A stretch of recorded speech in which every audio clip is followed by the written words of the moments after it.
You are extremely important. And so, we're going to start with a blessing from Priest Renato. A round of applause for Priest Renato. For those who don't know him, he is the founder of Casa do Menor in Rio de Janeiro, in Baixada Fluminense. And he is responsible for people in vulnerable situations, and he presents them with a new life. And I asked of him to open the session speaking to us so that we can have 3 blessed days and that we are able to make the most of this opportunity that we have today, okay? So please, Renato, the floor is yours. Good evening, everyone.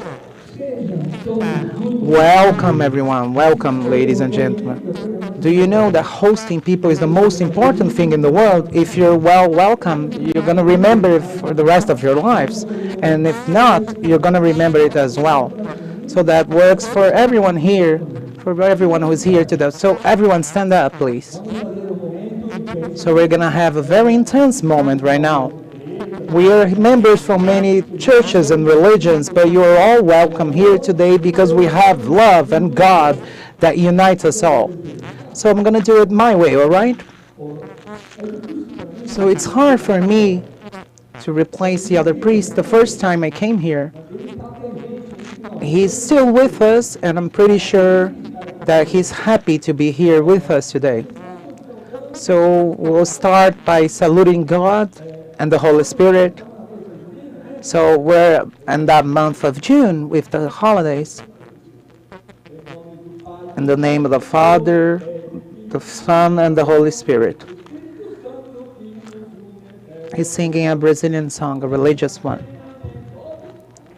Amen, amen.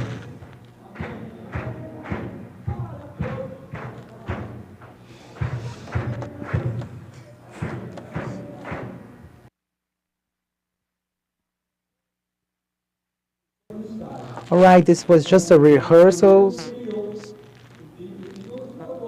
So he's singing another part of the song. He's asking you all to sing along.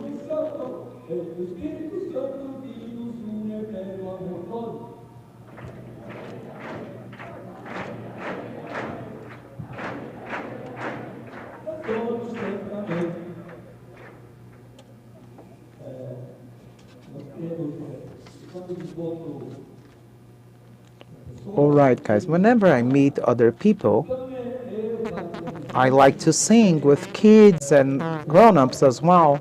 I don't care if they're important or not, because we're all siblings.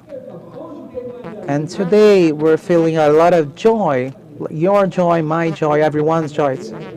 So if you can sing along, if you have more joy like mine, he's asking you to repeat the words in Portuguese.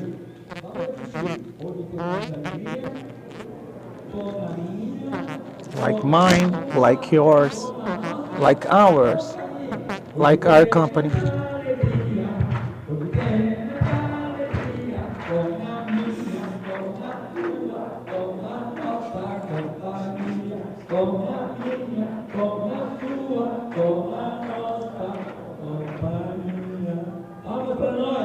A round of applause for everyone.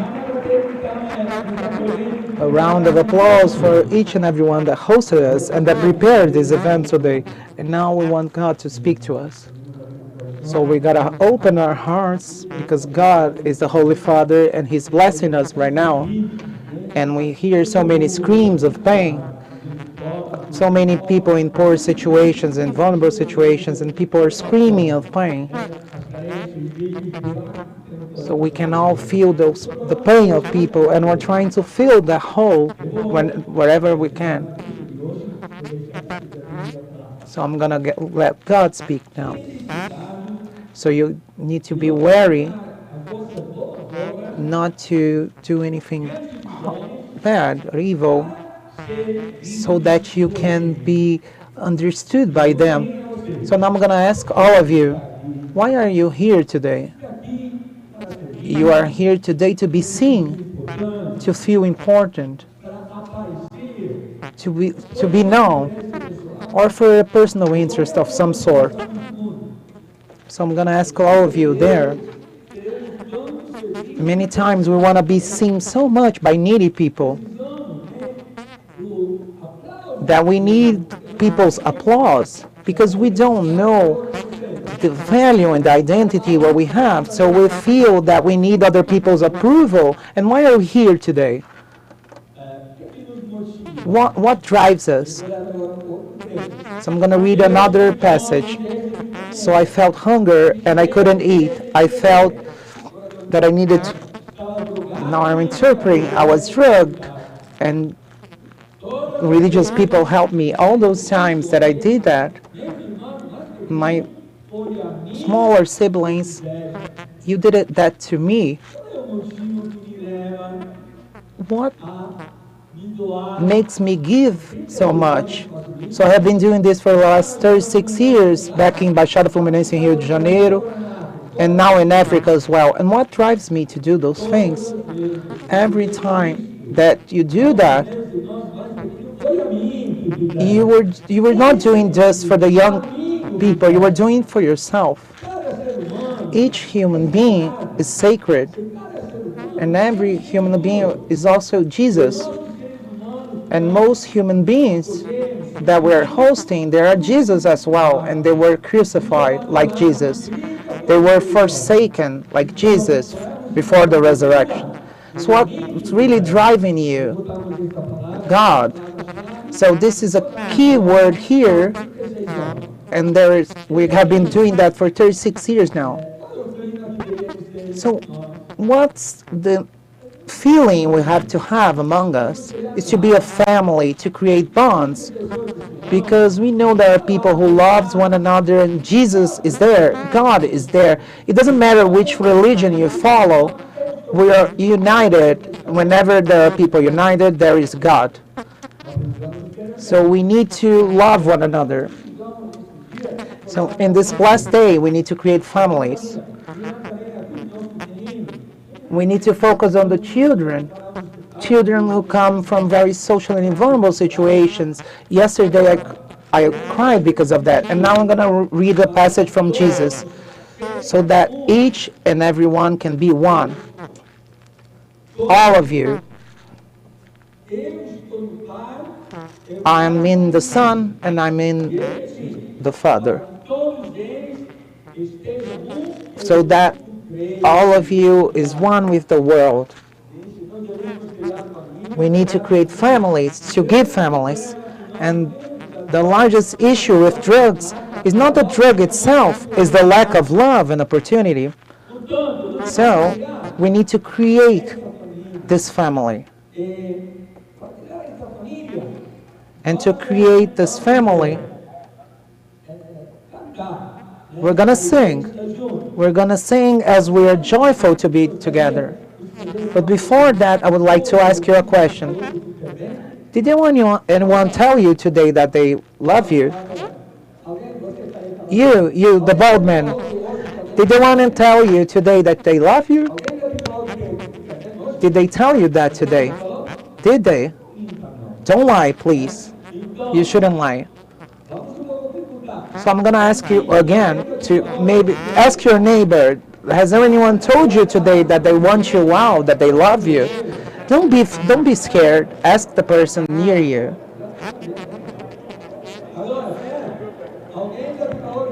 Did anyone tell you that today? I want you well, I love you. Tell you. Hug each other, please. And now we're going to finish that with a song. So this meeting is going to be blessed. Everyone's going to sing and hold your hands up. God is within us and is going to warm our heart. We're not here just to debate, because God needs families. If we don't have family, all we're going to do is talk. And they're going to leave the room, because the human being is not made of words, it's made of love. So now let's sing. This meeting is going to be blessed. because God is gonna share His love.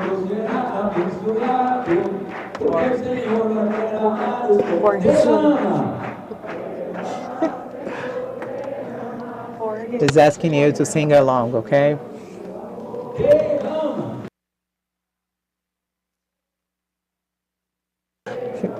Poured His love.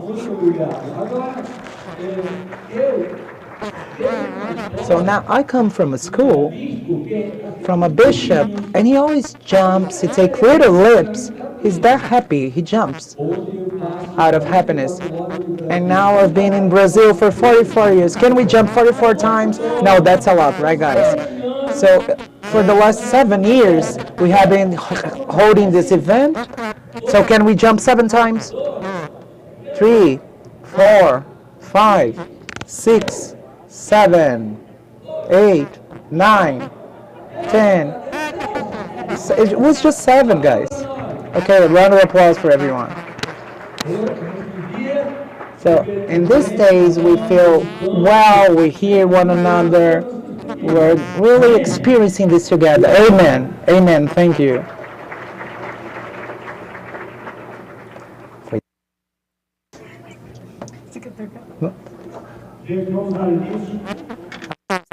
Let's start. Father Renato is going to be on the panel, in the spirituality panel, okay? After that, you can check that on your schedule and your agenda. We're going to have Augusto Cury, and due to the COVID, he's going to be online. He's here already. We're going to present him on the screen, and he's going to talk to us for 20 minutes, which is different because he's not here in person, right? So he's here, connected. Dr. Augusto, are you there? All right, Dr. Augusto, are you here with us? Dr. Augusto? All right, we're trying to get a hold of Dr. Augusto.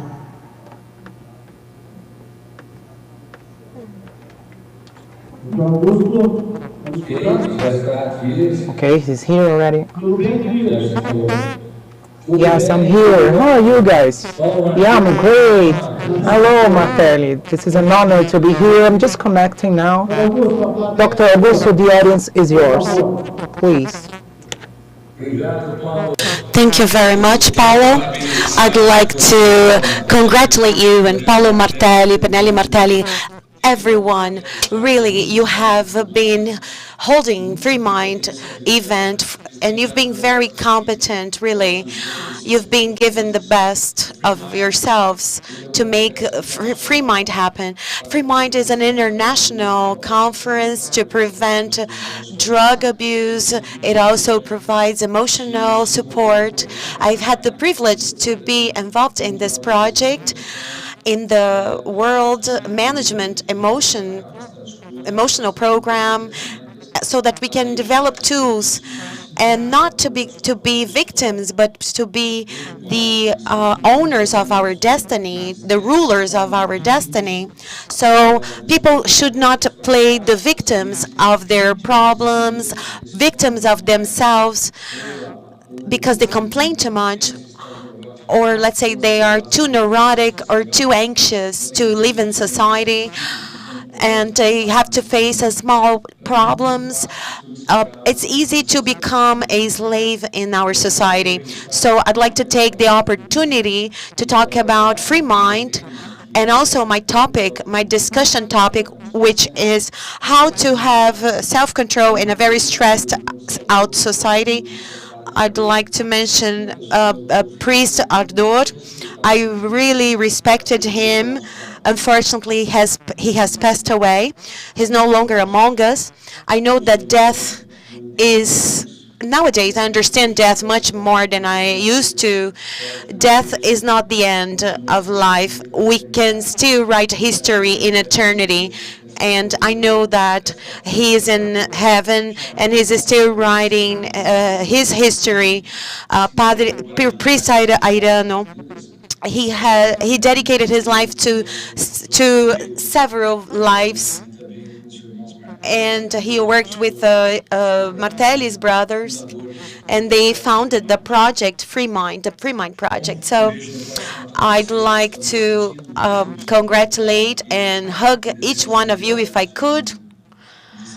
I know that I have several followers on Instagram, so thank you for all the followers. Thank you for the ones who are there on Free Mind, and also online. I know that society has been growing quite a lot, and we expected that the younger generations were going to be healthier. However, believe it or not, these generations, they are the saddest, the most depressed, and the most anxious generations of all times, despite of psychiatry and all the anthropology, psychology, psychiatry has made great advancements. Despite of all that, when we use psychiatric techniques, cognitive approaches, existentialist approaches, we have made great progress. And we have had many tools in order to help the generations. However, 1 in every 2 persons will have some kind of psychiatric issue or illness.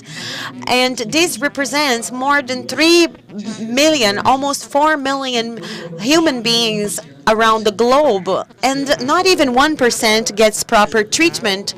It is either because there aren't enough professionals, experienced professionals around the world, or because they live in denial. They don't want to accept the fact that they need help, so they don't seek for help, and they have a hard time recognizing that they need help. They don't want to fight their demons. They don't want to look at their sufferings and their issues, their losses, their frustrations. Anyway, so people have been getting mentally ill more and more, and not even 1% seeks for treatment. So we do have preventive tools so that we can have self-control in a society that is almost sick, or it is sick, mentally sick. And what are the tools that we can use? I had the honor to develop this tool called emotional management, and it's based on transparency, it's based on emotional management. So all the phenomena that exists around the world, we have memory. We have 3 windows of memories.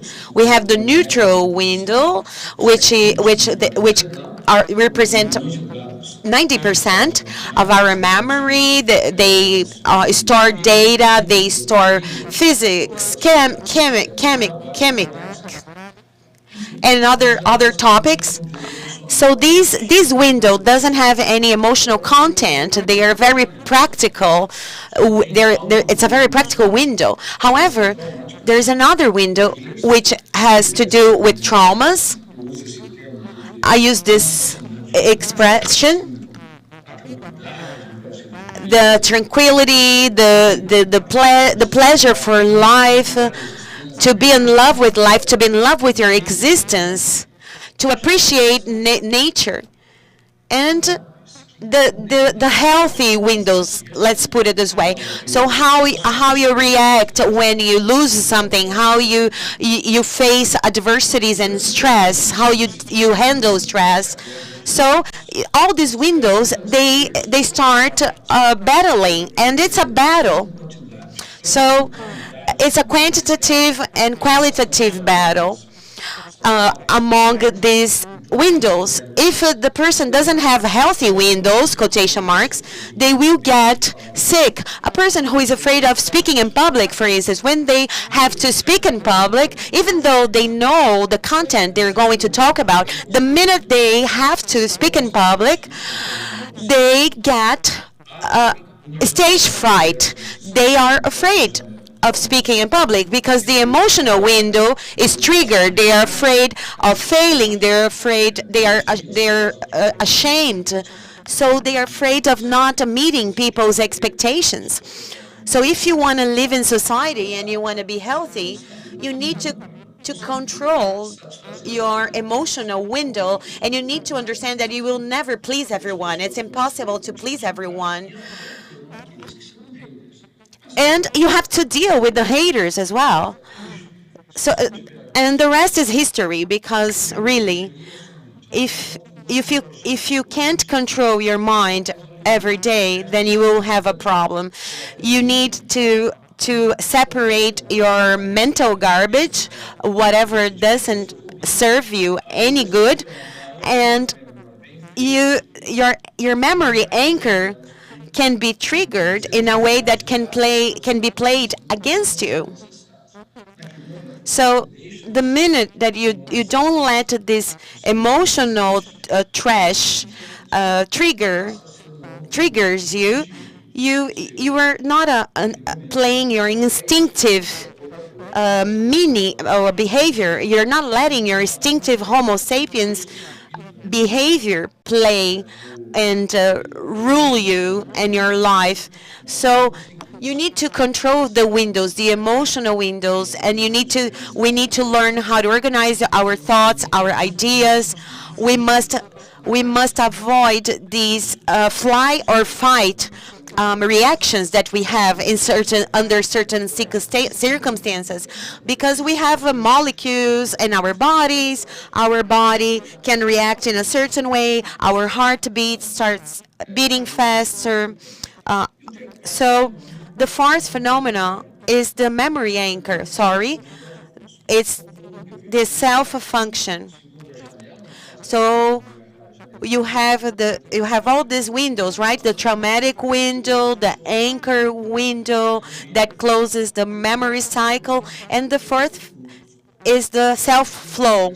Self-flow starts reading this window over and over again, and disturbing thoughts that come to mind, which triggers another phenomena, which is called the REM phenomena. And the more you try to look at a crowd or an audience and express yourself clearly and organize your thoughts clearly, you fail. So at that very moment, you need to take a step back, right? Put yourself together and have a few seconds in silence. And you need to take over the situation. You need to have self-control. Practice self-control. And I promise you that you will be able to express your ideas very clearly the minute you do that, because you no longer will be afraid of speaking in public if you do that. It's a technique called TBC, and it's a strategic technique for human resources, even applied in human resources. So people who are afraid or intimidated when they have to speak in public, they can apply this technique. And there are mechanisms, different mechanisms that conspire against you. So they are mental pilots that have their hands tied, and these pilots, because they have their hands tied, they can cause aircraft accidents. So you must fight against these pilots. You must untie the knots and untie their hands. Let's put it this way. So it's just a metaphor. Let's say if you disappoint a teacher, or a teacher is disappointed by a student, there should be this proactive silence that I call proactive silence, so that you can have this strategic behavior in order to deal with that situation in the classroom. So because I have deeply studied the thoughts and the emotional management process, I understand that I can make mistakes. However, I must learn from my mistakes. I must learn from my subconscious mind, and I must understand myself from the within. Look at the past. When parents were cruel with their kids, when they were disappointed at their kids, how they dealt with their kids in the past. So I must say that we need to have self-control. We need to learn how to have self-control. And what does it mean to have self-control? It doesn't mean that it's going to be an action and reaction situation. It works in physics, but it's horrible when it comes to emotions and feelings. If somebody offends you, if somebody rejects you, how do you react? Are you going to react immediately? If you are going to react immediately, you are going to overreact. And you're going to suffocate people who are around you because they are hurting you and you're hurting them back. So if they criticize you, your silence is gold. You you are not going to criticize them back. You need to have emotional responsibility. So we often deal very irresponsibly with our emotions and feelings. So when we go to the supermarket, we don't smell every single product just because it's past the expiration date. We already know that that product is past the expiration date, or we're not going to drive a car recklessly. And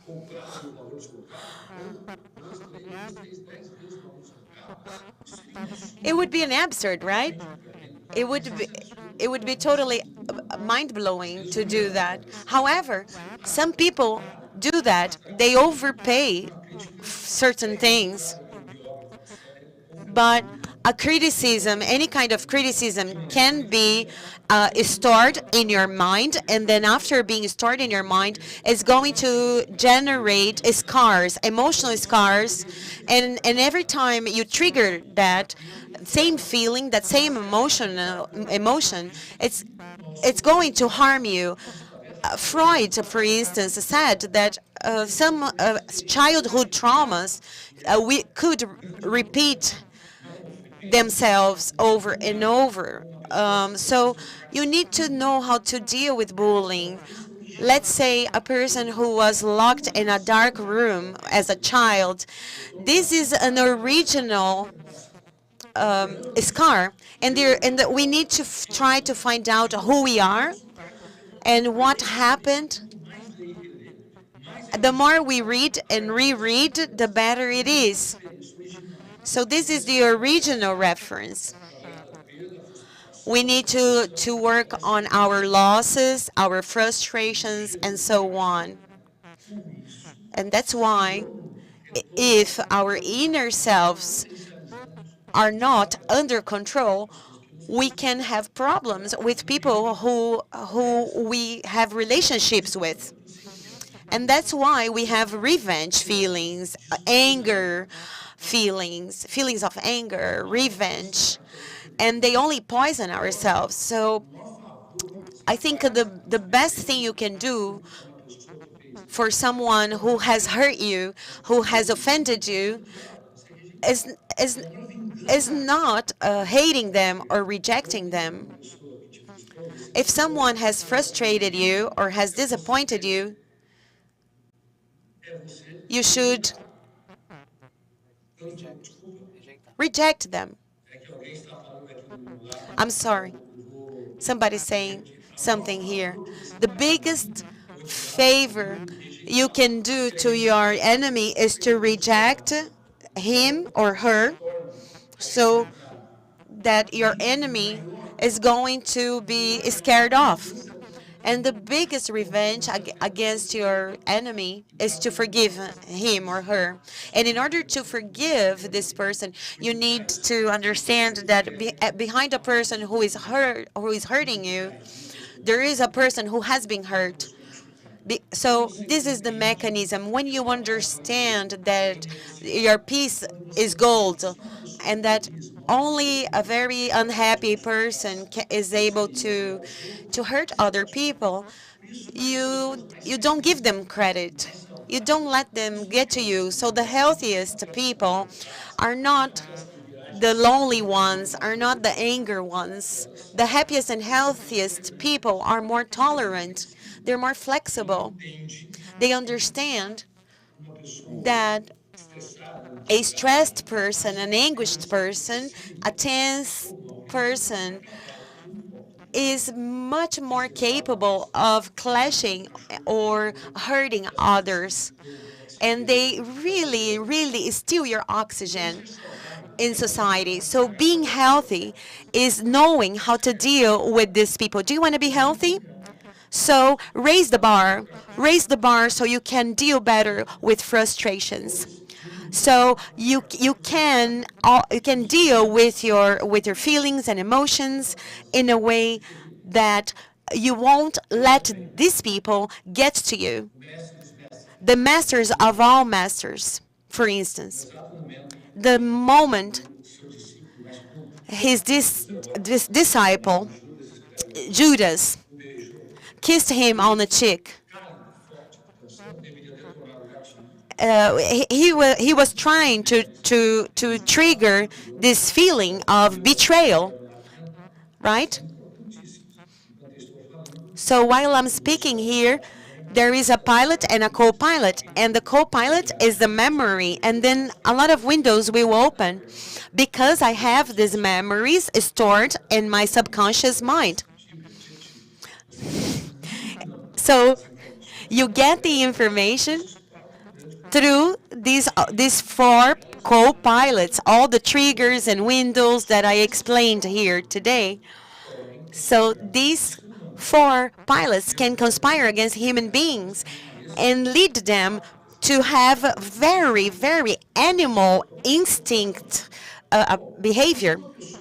So if a person goes up against you, a window opens, right? And you need to learn how to have self-control. Why? Because you need to fly your mind. You need to, as a pilot, you need to fly your mind. So, for instance, let's say if you see and hear a person speaking to himself or talking to himself, would you judge that person? Would you think that he's crazy or she's crazy? You're being prejudiced because sometimes self-talk is one of the most important tools to understand your demons, your inner demons. So when Judas kissed Jesus' cheek and betrayed him, he opened a lot of windows there because his inner self was very tense. And Jesus thought, why, he could have thought, why is my disciple betraying me right now? But no, he didn't do that. So to our surprise, to sociology, psychiatry surprise, Jesus behaved in the opposite way. Instead of being revengeful, instead of being fearful, he complimented Judas at that time. He called him a friend. A friend? He was being betrayed by Judas. But he was not afraid of being betrayed. He did not let anything get to his mind or to his feelings. So we need to know how to use these tools. And he got the level of questioning and studying, just like Socrates did. Was it necessary to ask that question? No, it wasn't. He knew that his disciple was betraying him. However, he wanted to rescue him. He wanted to avoid that something worse could happen. He wanted to avoid Judas to commit suicide. So at that point, Judas opened the window and got out of it. He got out of his suffocation zone, and he turned things around. He thought about his behavior and his attitude. He made progress. He walked several miles and gave the coins, the gold coins, to the person that he was supposed to do it. He was supposed to become one of the biggest thinkers because he had a great master, but he did the opposite. He felt guilty instead and lack of empathy. He had such a strong feeling of guilt that he started being so hard on himself.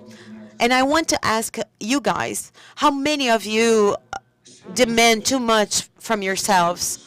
How hard are you on yourselves?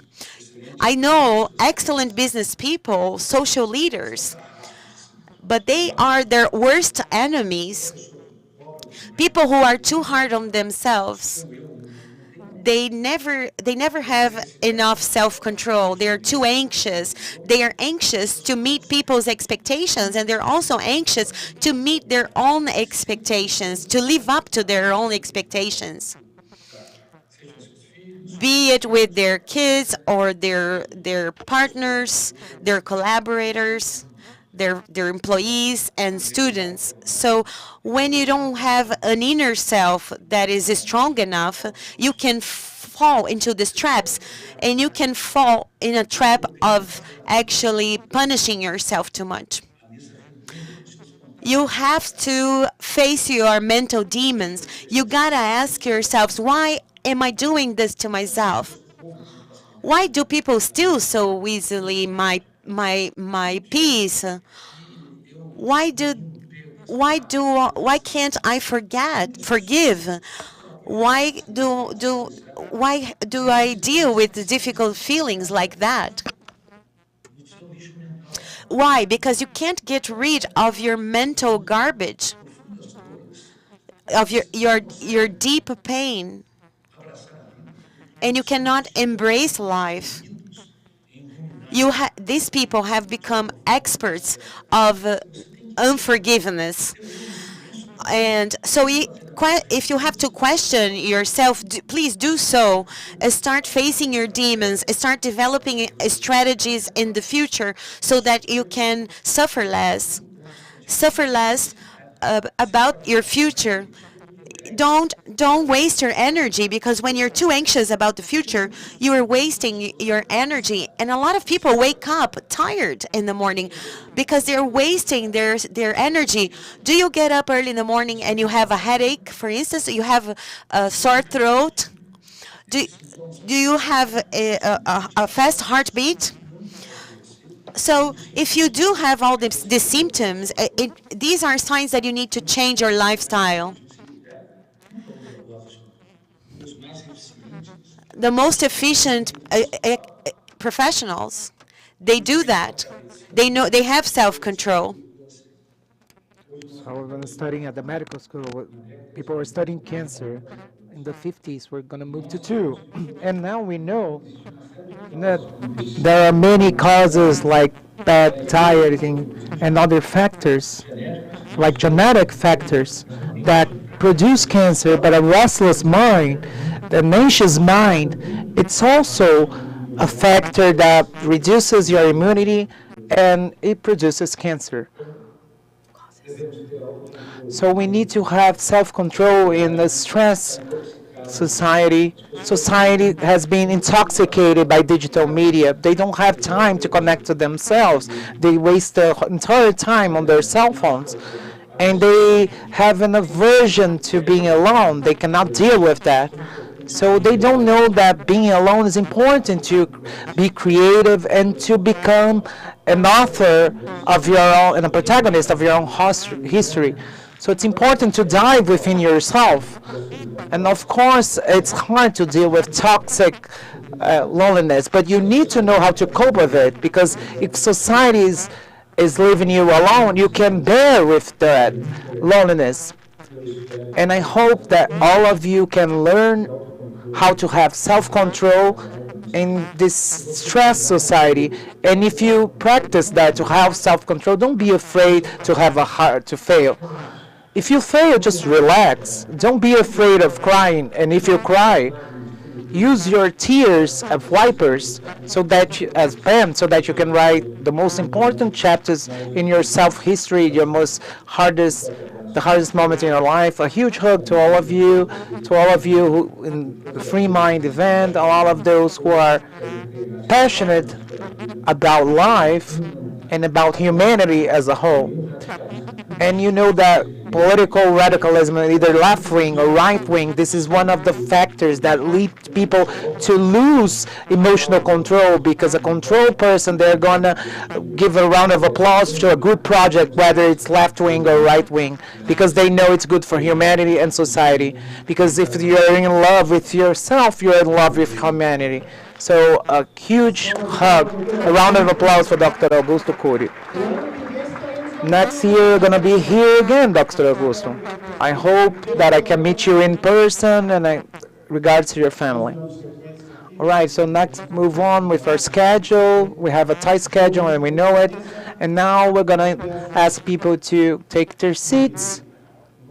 So please. So the creator of Free Mind, my brother, Dede Martelli, please take your seat and be the first one to be here. A round of applause to him, please.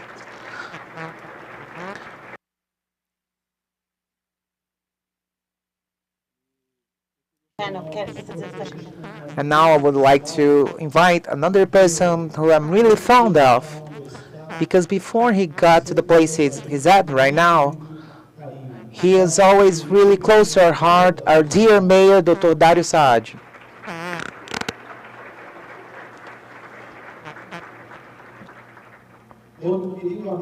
Another close friend of mine who is always here,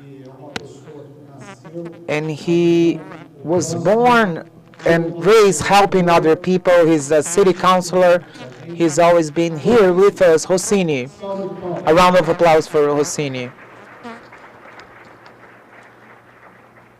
And now to join our panel, I would like to invite people from the Justice Ministry, Dr. Paulo Gustavo Maurino.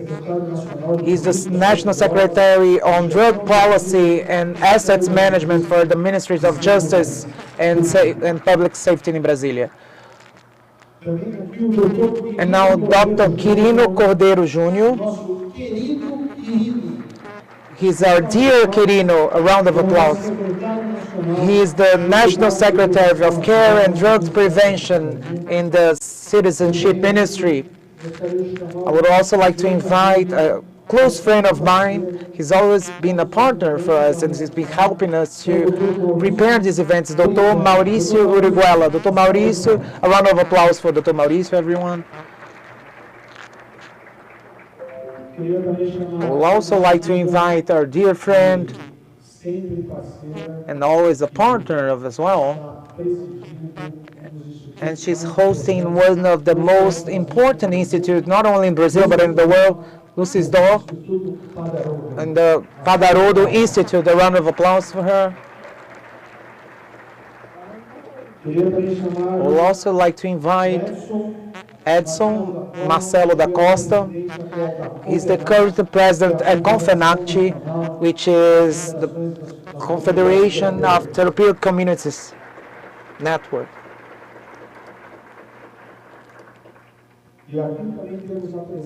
And now we're gonna have many important people joining our panel in global agencies, and they wanted to come here in Brazil, people that came from the other side of the world. So I want a huge round of applause for each one of these people that we're gonna invite right now, okay? So starting with Lívia Edger, she's the Vice Director of Global ISAP.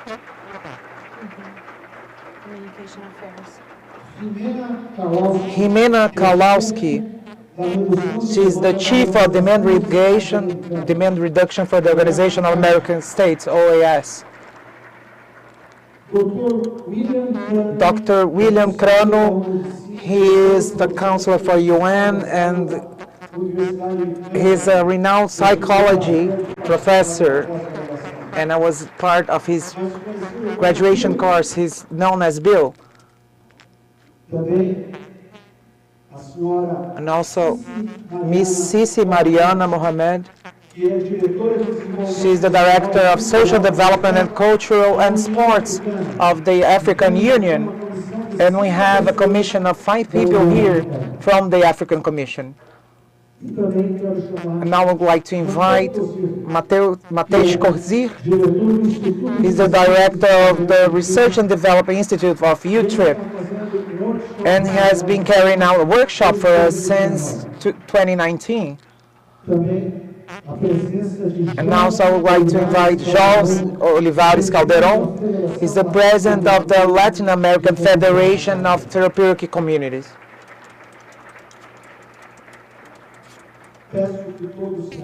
So I will ask all of you to take your seats now.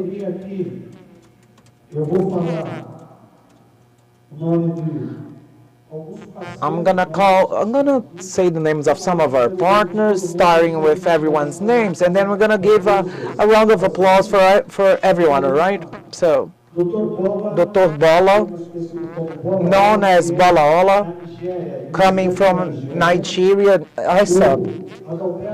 Adalberto Calmon, he comes from Fazenda Esperanda, Michele Collins from FETEB, Célio Barbosa from FENAT, Roseli from FEBRAT, Thiago from Compacta, Rolfi from Blue Cross, Pastor Wagner from Desafio Jovem, Father Renato, that we already met, Peachy, that's a partner of us, and Alessandra from BEAD, and a round of applause of all of us, okay, for all of our partners.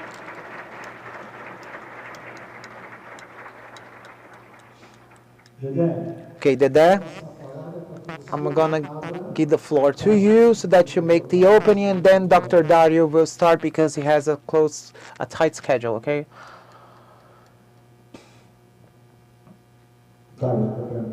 Dario, I'm just going to speak for the entire hour, okay? So first of all, I would like to thank each and every one of you. And now I'm going to give the floor to Dr. Dario Saad and say, Dario, I want to have this chance of thanking you, not only for being here, but due to the beliefs that you have on the prevention. And this is something that people need to replicate. Because usually, I'm usually around a lot of mayors, and they're concerned about how to act in terms of the actual drug. And Dr. Dario, he has shown such a huge sensibility, and he's developing projects and jobs regarding prevention. And we have this huge opportunity of being partners, showing the sensibility that he has towards such an important thing. It's easy to say that it's hard to take people away from streets and from drugs, and you know that. But when you have feeling and thoughts, what can you do? You can do a lot so that people don't get to that point, and this is something that deserves applause. And Dario, we have a huge thank you for you, and I hope that you're still close to us so that we have the opportunity to develop this work and show this sensibility as a public figure and as a doctor that you already have. So the floor is yours. Thank you.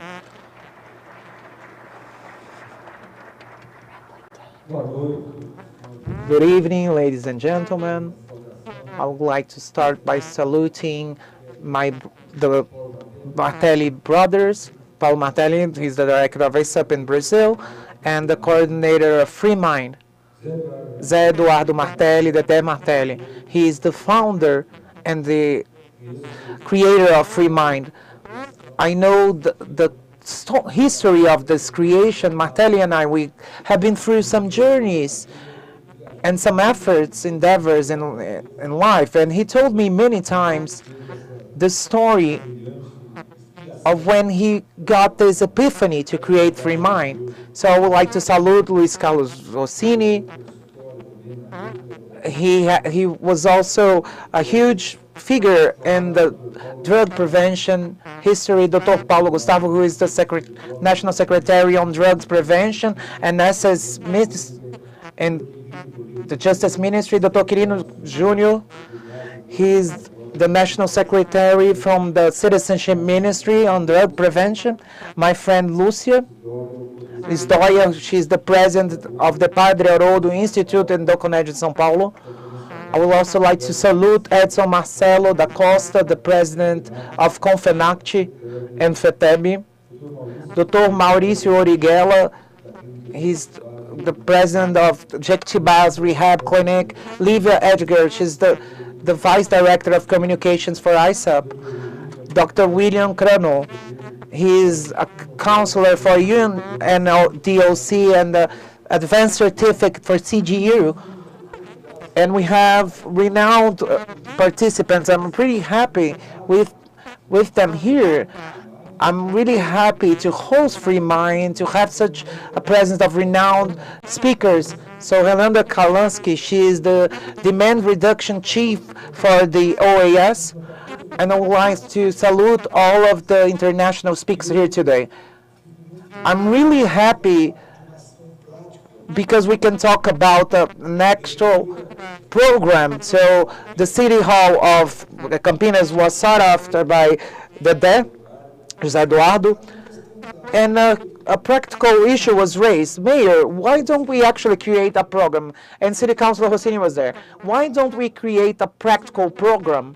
Let's create a pilot project for training the public servants in Brazil. And why public servants? Because public servants, they're dealing with people every single day in their lives. Either they are reselected public servants from the Ministry of Education, the Ministry of Health and Social Assistance, public safety, development and training of people. So this program, its goal is to train the public servant towards drug prevention, because the drugs issue, even though we talk a lot about it, everyone comes up with a solution and a new idea, but we still don't have any actual research in depth in terms of the initiatives that actually work or don't work. So we don't know how to address this issue. Many parents ask of me, how can I address that with my son or my daughter? So this situation is a complex situation, and public powers need to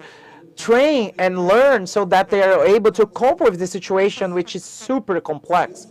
And this partnership between the City Hall, this pilot project that includes more than 800 public servants, more than 800 people that are going to be trained towards drug prevention. So I believe in drug prevention. I know that after the person became dependent or addicted, it's possible, but it's much harder. So we need to believe that prevention works, and not only believe in prevention, but not only in terms of speeches or ideas. Prevention should include training and have intelligent strategies and raise awareness, most of all. So I would like to thank you, Paulo, Dede, and Councilman Rossini, to bring this proposal to the City Hall of Campinas.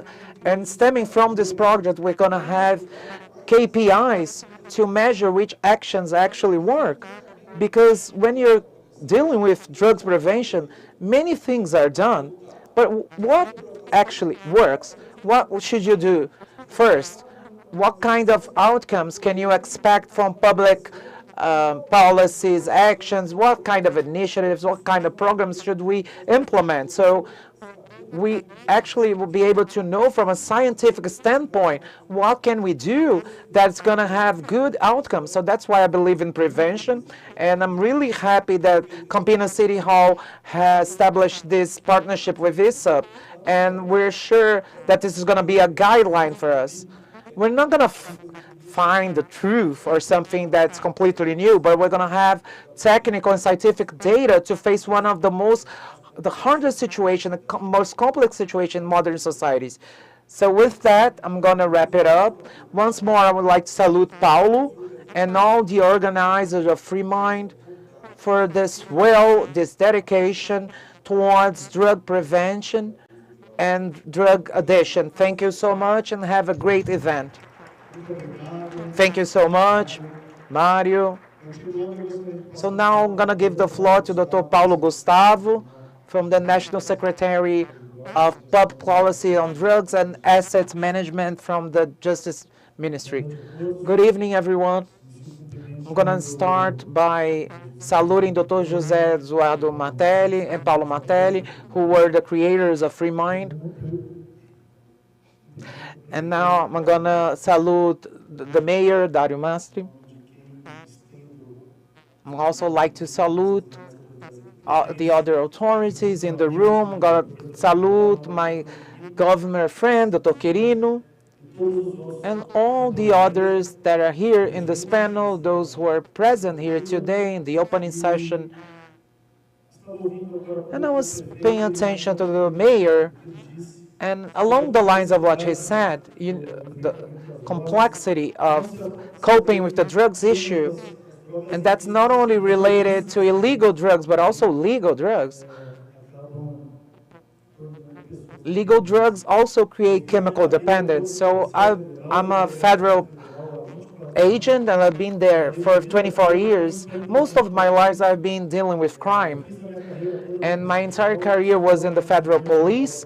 I was the general director until 3 months ago. And I've learned how to tackle crime, organized crime in particular, who sells drugs that's gonna get to our kids and our grandkids, and they ruin our families. They destroy our families and our households. And now I'm on the other side of that, which is establishing public policies meant for tackling the drugs issue. And SENAGE, the National Secretary for Public Policies on Drugs, it's progressed a lot during the current government, like presenting new laws and rules that made it easier to apprehend drugs from organized crimes, and also the reinvestment of those figures in police equipment and strengthening therapeutic communities by transferring assets. And last but not least, by studying scientifically, like the mayor stressed, so that we are able to understand what's the issue we're actually facing. So in SENAGE, we have some programs that seek to identify what kind of drugs are in the sewage systems in the largest cities in the country, to identify what, from an autopsy, you are able to identify the drug post-mortem and to get to know why the person died, and if they died due to a drug or not, and which drug. And now we'll also have some programs that are just starting, which are focused on teenagers and kids, to avoid that they are co-opted by crime and organized crime, something that was never done before, but we just started in the SENAGE. And it's also important to say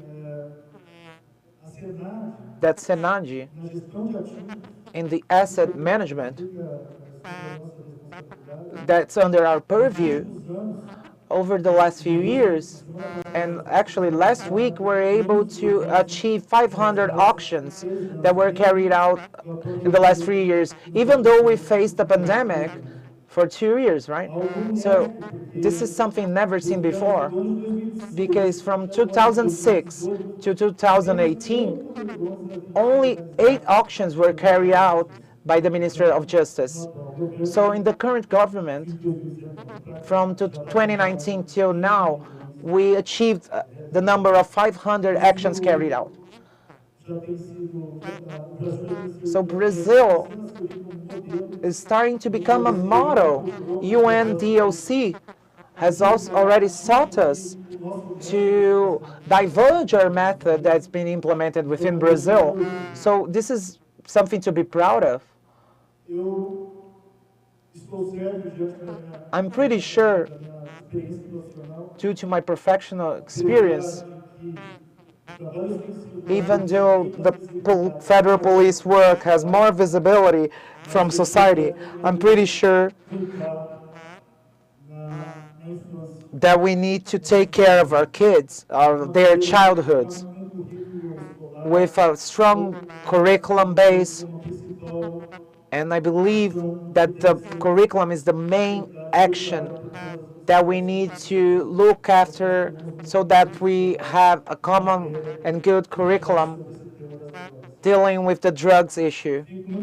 So I'm very happy that I have this chance today to be here with you guys in the opening session of this event.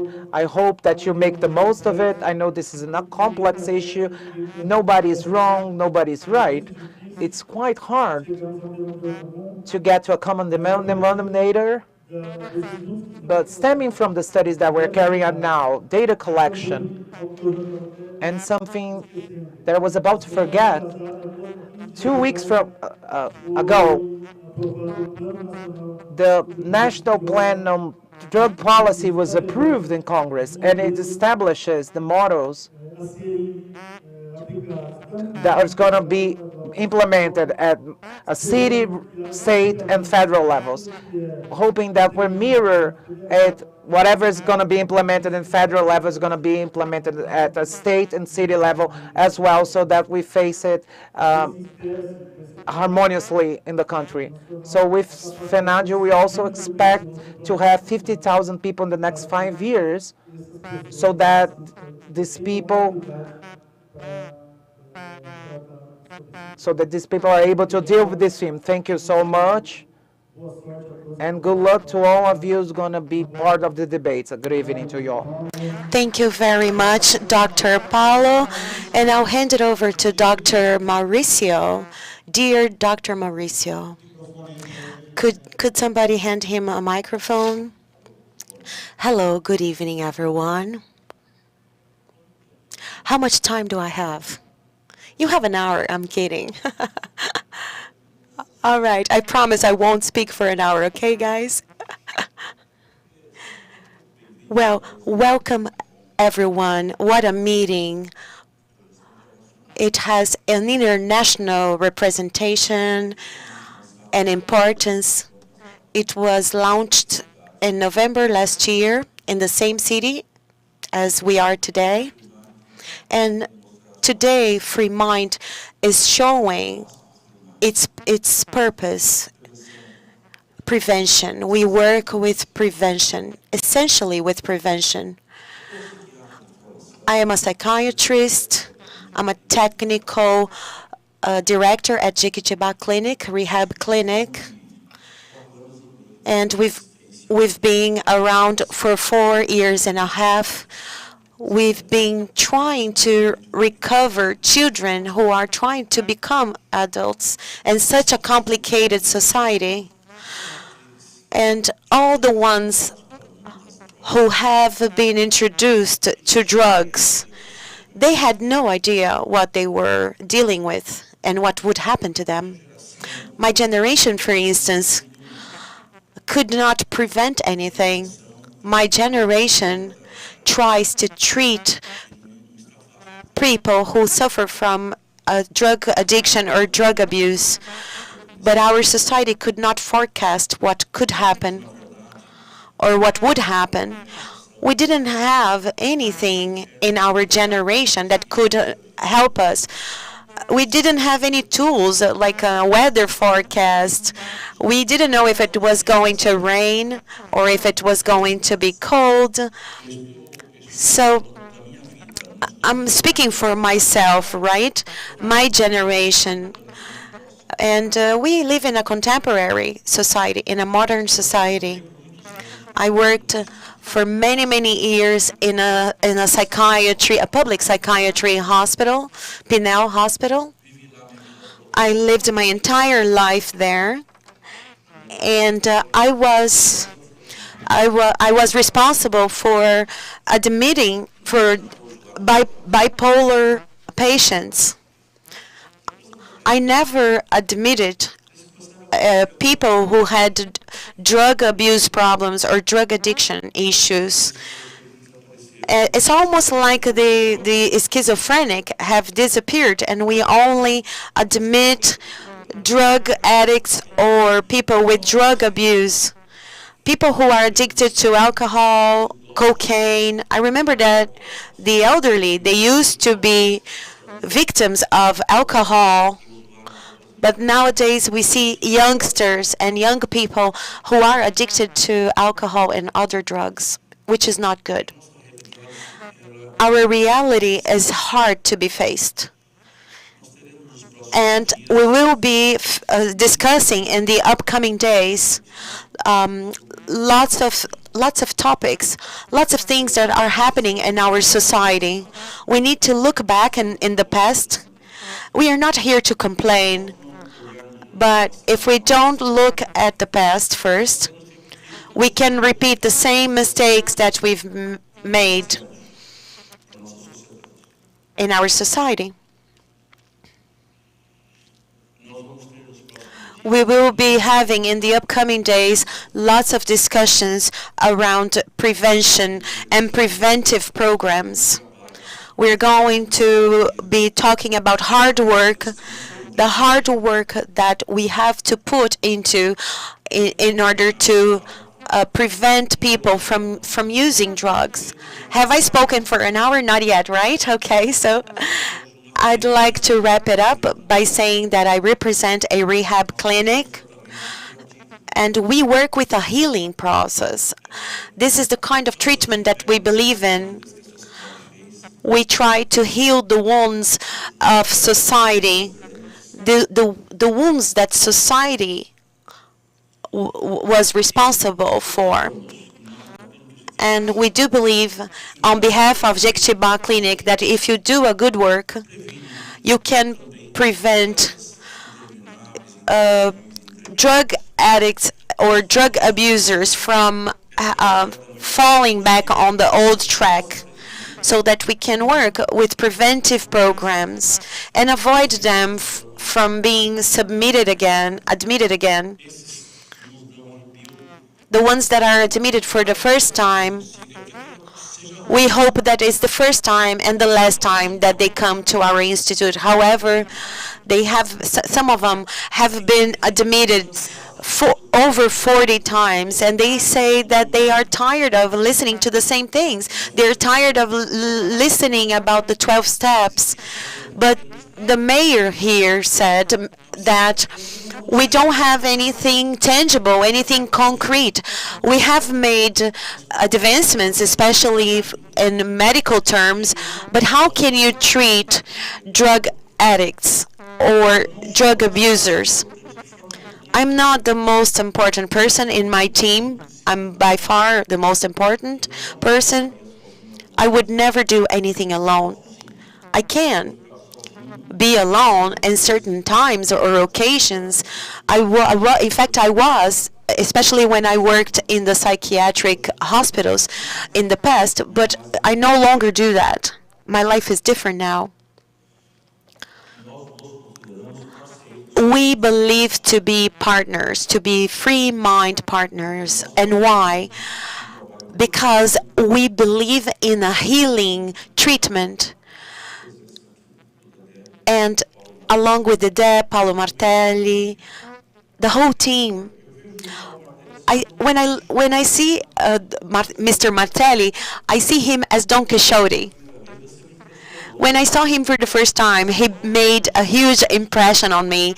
He talked about Jesus Christ much more than many other pastors would ever talk about Jesus. So he really impressed me. He was not talking about religion. He was talking about a social pillar, which is believing in a higher being.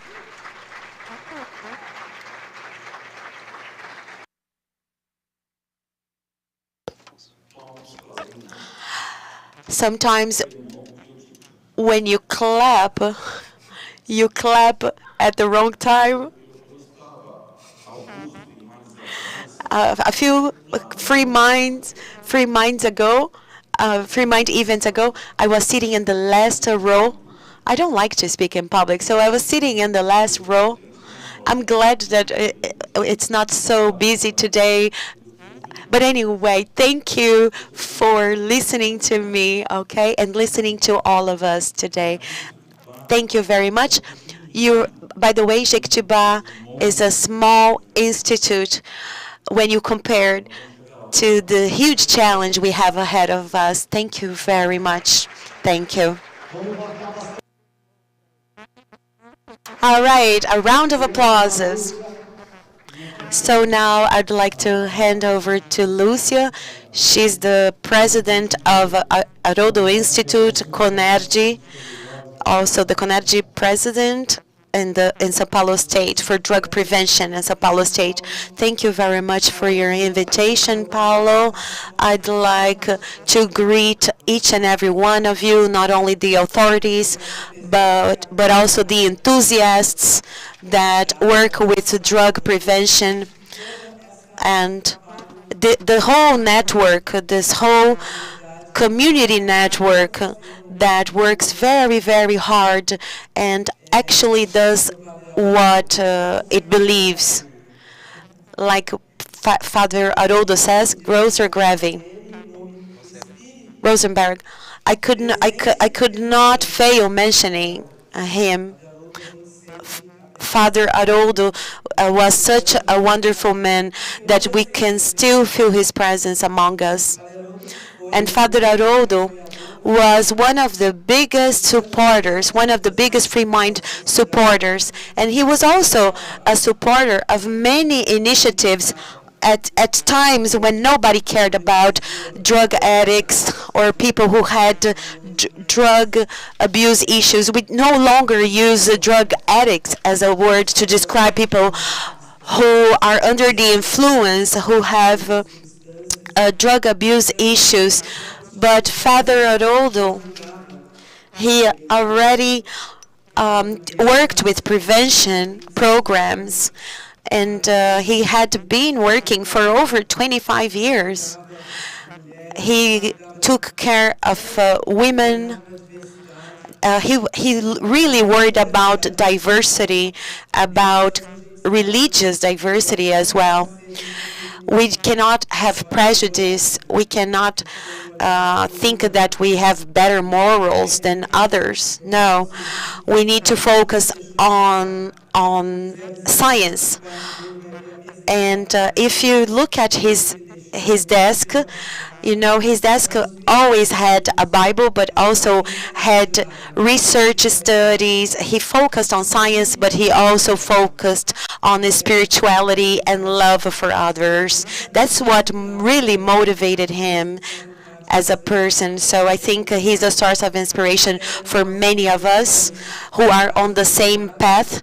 Let's live up to his legacy and carry out his legacy.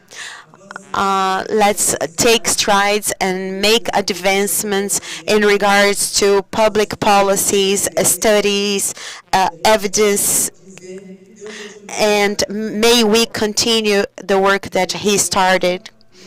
May we also focus on his values: love, knowledge, and spirituality and permanence. Thank you very much. Have a great evening. Let's not be afraid of anything, but let's love everyone. Good evening, everyone. I'd like to, first of all, greet the Martelli brothers and organizers, all the authorities at this discussion panel. And I'd like to say that the therapeutic communities, they do a wonderful job in regards to recovering patients. And being here today represents something very important to all of us. I am just a representative of a niche, a segment that actually represents over 30,000 people who are under treatment.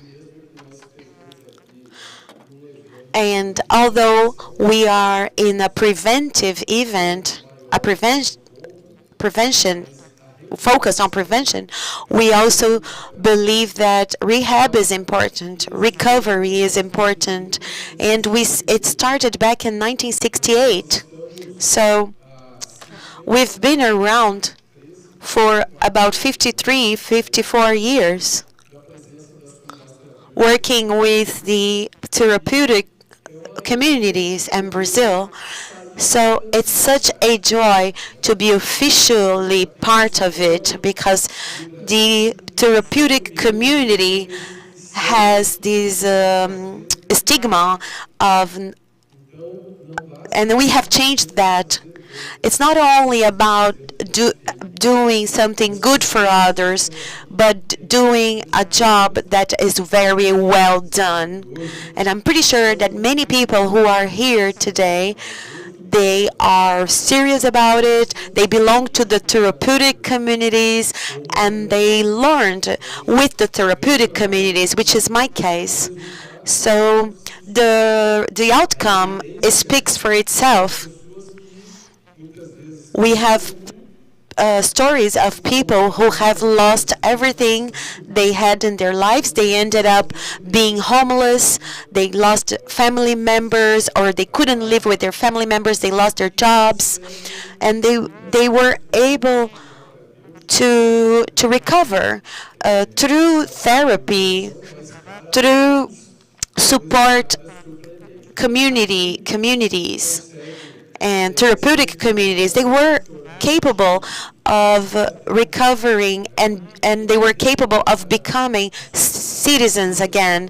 They were able to reintegrate society and be part of society again. So I think that therapeutic communities, they play an important role in order to help these people get back to society.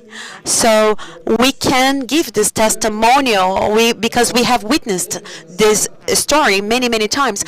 It's a hard work, and we started as of 2011. Many of you who are sitting here at the table, I am not going to mention all the names. There are so many people who are important, and they represent our federation in Campinas, and they represent Confenacti. They've all worked for unity. They've dedicated their lives to unity, and this unity has been reached by the therapeutic communities. And I do believe that Free Mind represents a tool that works to promote unity. And it all started with Confenat. We have made great progress, and we have worked on different legislations.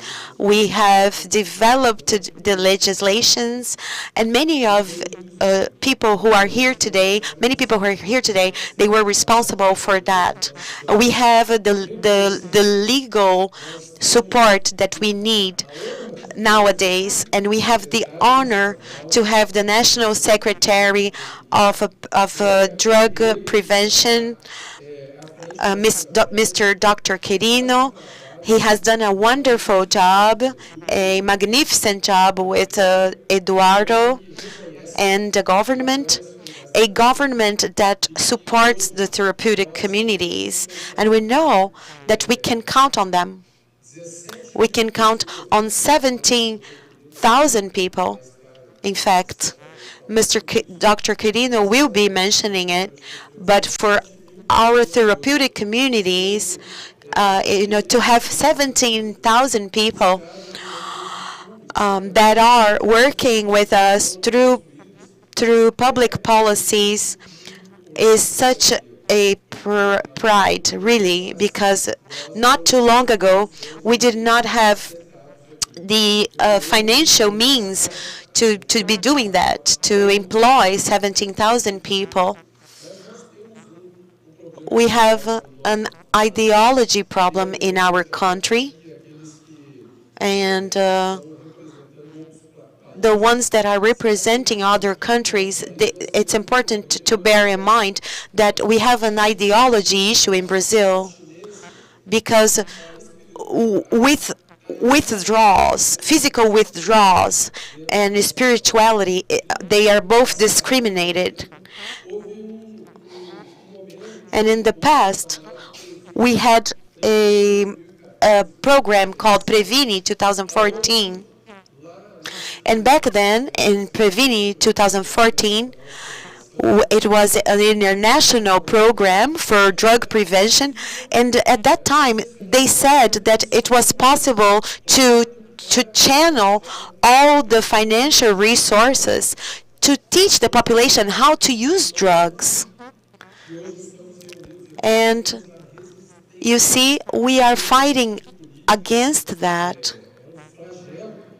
In fact, we believe that drugs and drug abuse is a matter that needs to be fought. So we cannot promote the drug use and the drug abuse. And this was the speech that they had back then, back in 2014. The other day, I read an article about the use of marijuana in Brazil, and they were trying to legalize marijuana in Brazil. Unfortunately, even though we have an army of people fighting against drug abuse, the Brazilian Supreme Court actually is considering passing this bill and approving the legal use of marijuana in Brazil. So the therapeutic communities, they represent the opposite movement of legalizing drugs. And we are in the whole Brazilian territory. We say we are pro-life, we are pro-mind-free, and we are drug-free. So I'd like to thank you for the invitation. Thank you so much, all our partners, for inviting us. We are partners in this struggle, in this fight, and we do believe that it's about spirituality as well. And we need to make a difference in this struggle. And I think the difference that we make is by having unity. Although we may disagree in certain points, I think we must have unity. The things that we disagree with, they are meaningless compared to our ideology, and that's what unites us. And if we have God guiding us, we will fight this battle. Thank you so much for the opportunity. Thank you. I will hand it over to Mr. Rossini. Mr. Rossini.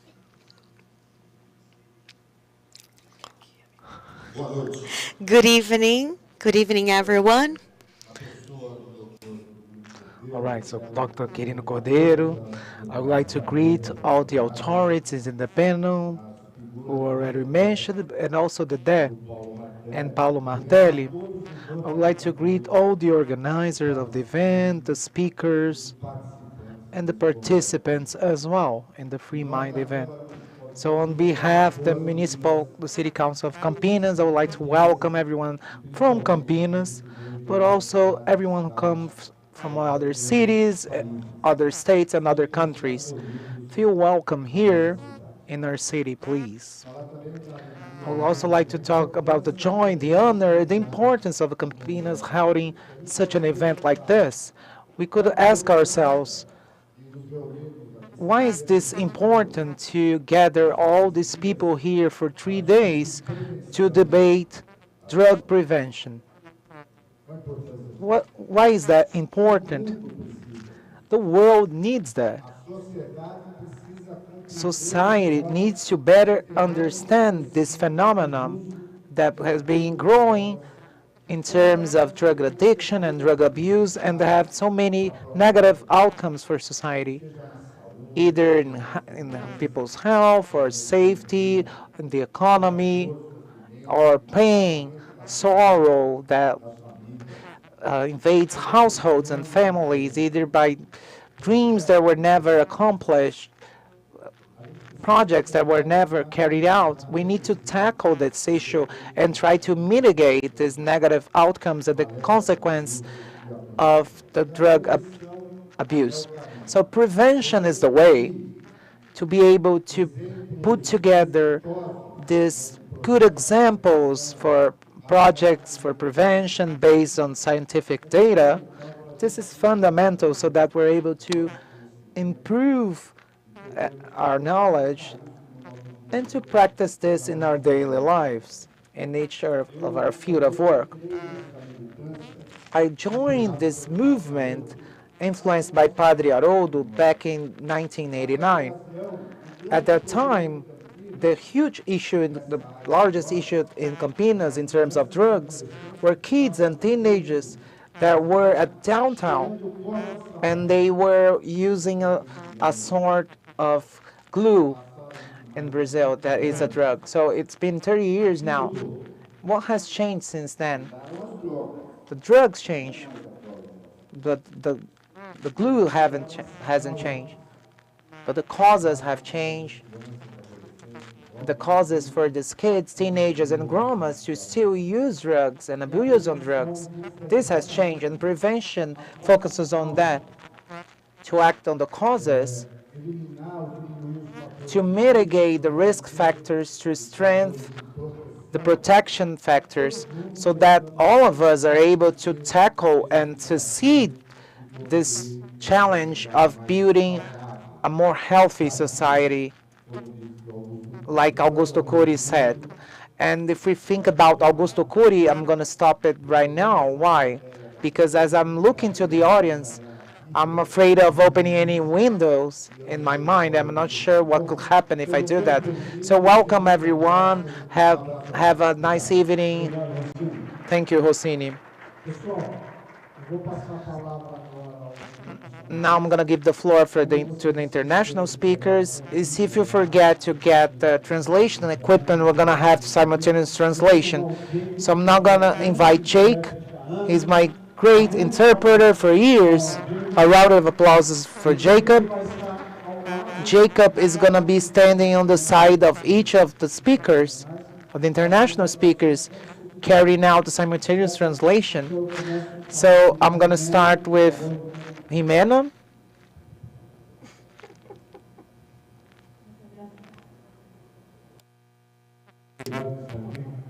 Thank you for being here.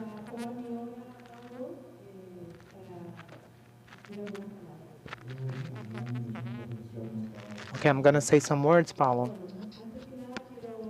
But before all of that, I would like to greet Martelli family, but also Dr. Quirino,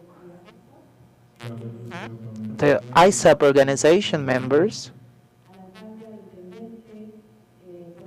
the mayor of Campinas, friends that are here today from FEBRAC, from the African Union, ISAP, and other people that are present.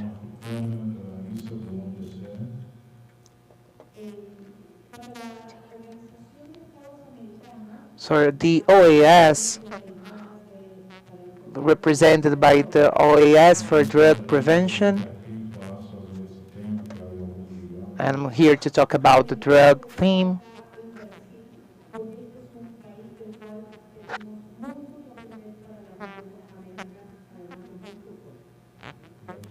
And he is happy, I'm really happy to be here in Brazil to be able to talk about these things beyond soccer.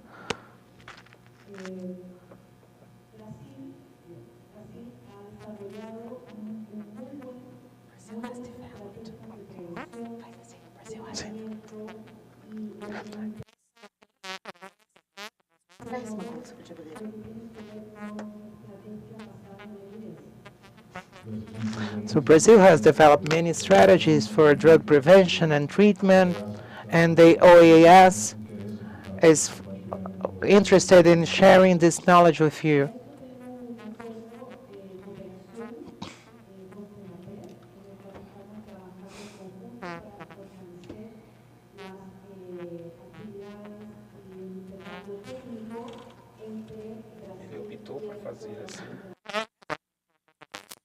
So through that, we have this agreement and with Sinaped, so that we're able to develop this legal procedure so that we're able to progress with this subject.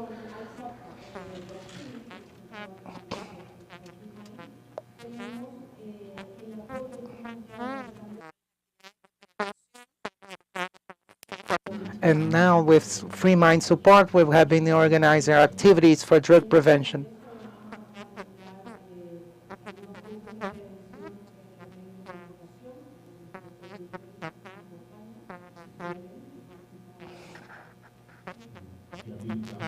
And we also want to train people on drug prevention with this program and with all the panelists that are here today.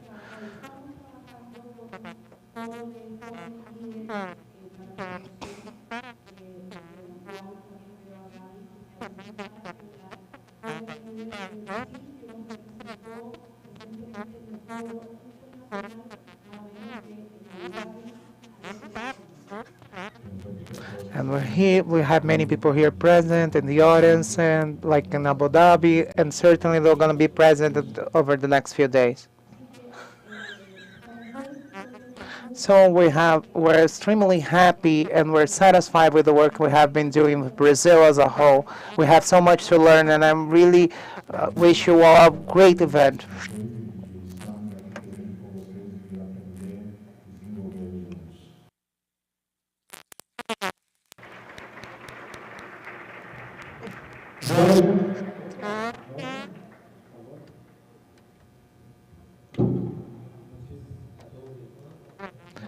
Good evening, ladies and gentlemen.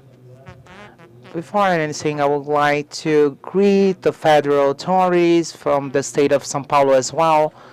On behalf of them, all the participants of this panel as well.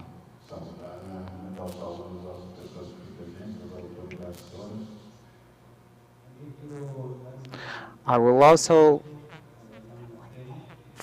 give a thank you for the brothers, Martinelli, Dede, for this incredible event, and for giving me the opportunity to be here and on behalf of Flucky. It's really important for us to be able to participate in this and to actually see in person what have been done in other countries in terms of drug prevention and treatment.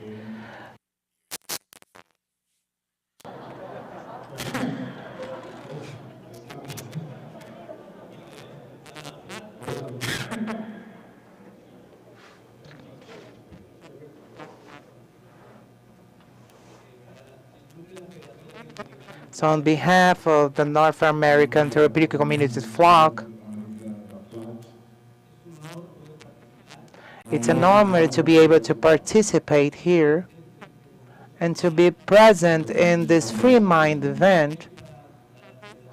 Once that for the Federation is really important to actually see what has been done in different countries in this region.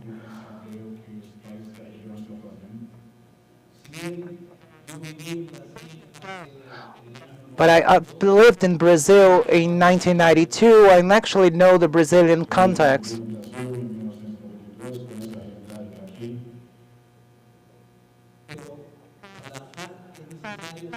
But for FLOT, it's necessary that every country needs to progress jointly.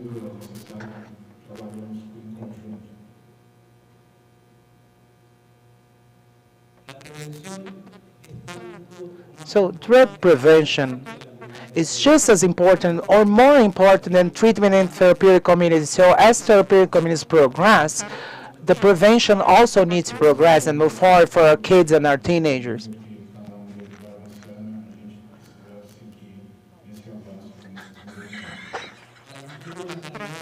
For us, the quality of the program and the ability of training new professionals is extremely needed so that we're able to move forward towards our goals.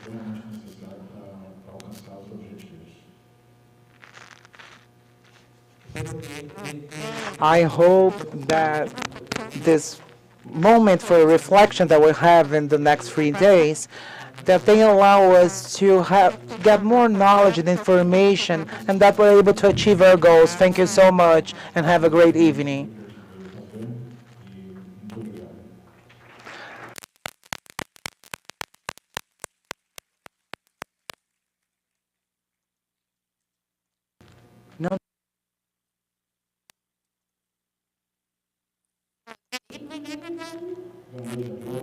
Good evening, everyone.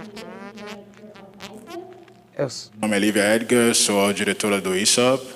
I would like to first express my sincere gratitude to Paulo and his team. Thank you so much for inviting us and thank you so much for all the work that you do. Eu quero agradecer extremamente de todo o coração ao Paulo e a equipe dele por tudo que ele tem feito. I would also like to thank all the local partners, government officials, and the international organizations and national partners that are here with us today and that are actually supporting our national chapter in Brazil. Thank you so much for your support. Agradecer o apoio de todos aqui na mesa, de todas as autoridades governamentais, de todos que estão presentes, que vieram assistir e participar também.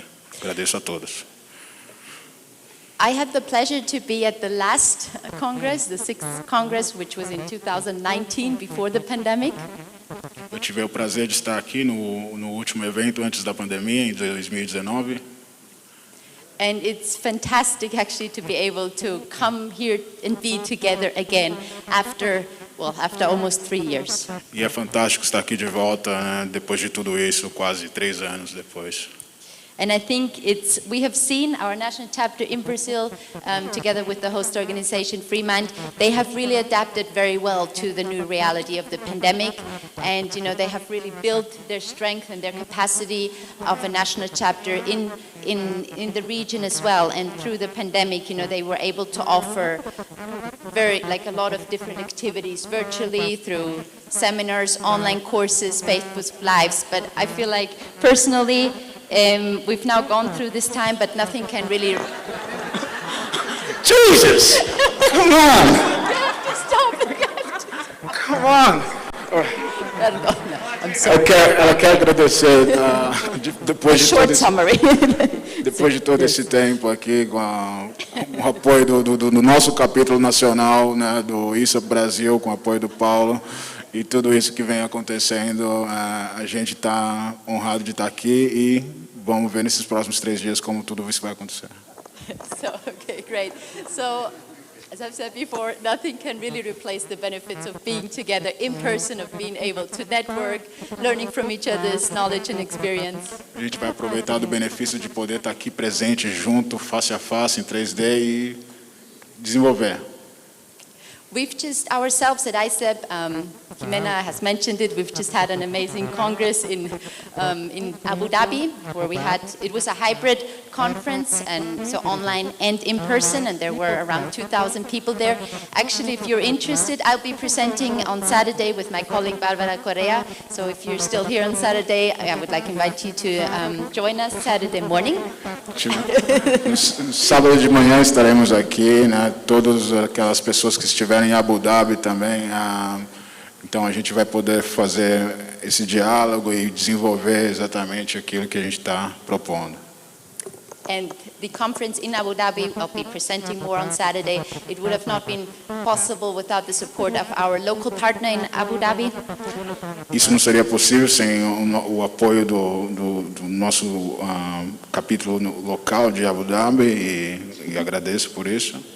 The National Rehabilitation Center, NRC, and ICEP's supporter and funder, the U.S. State Department International Bureau on Narcotics and Law Enforcement Affairs. Okay, this one.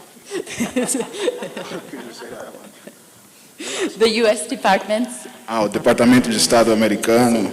International Bureau of Narcotics. E o Escritor Internacional de Narcóticos está. And Law Enforcement Affairs. E a polícia, né, que apoiaram tudo isso também, então estendendo um agradecimento.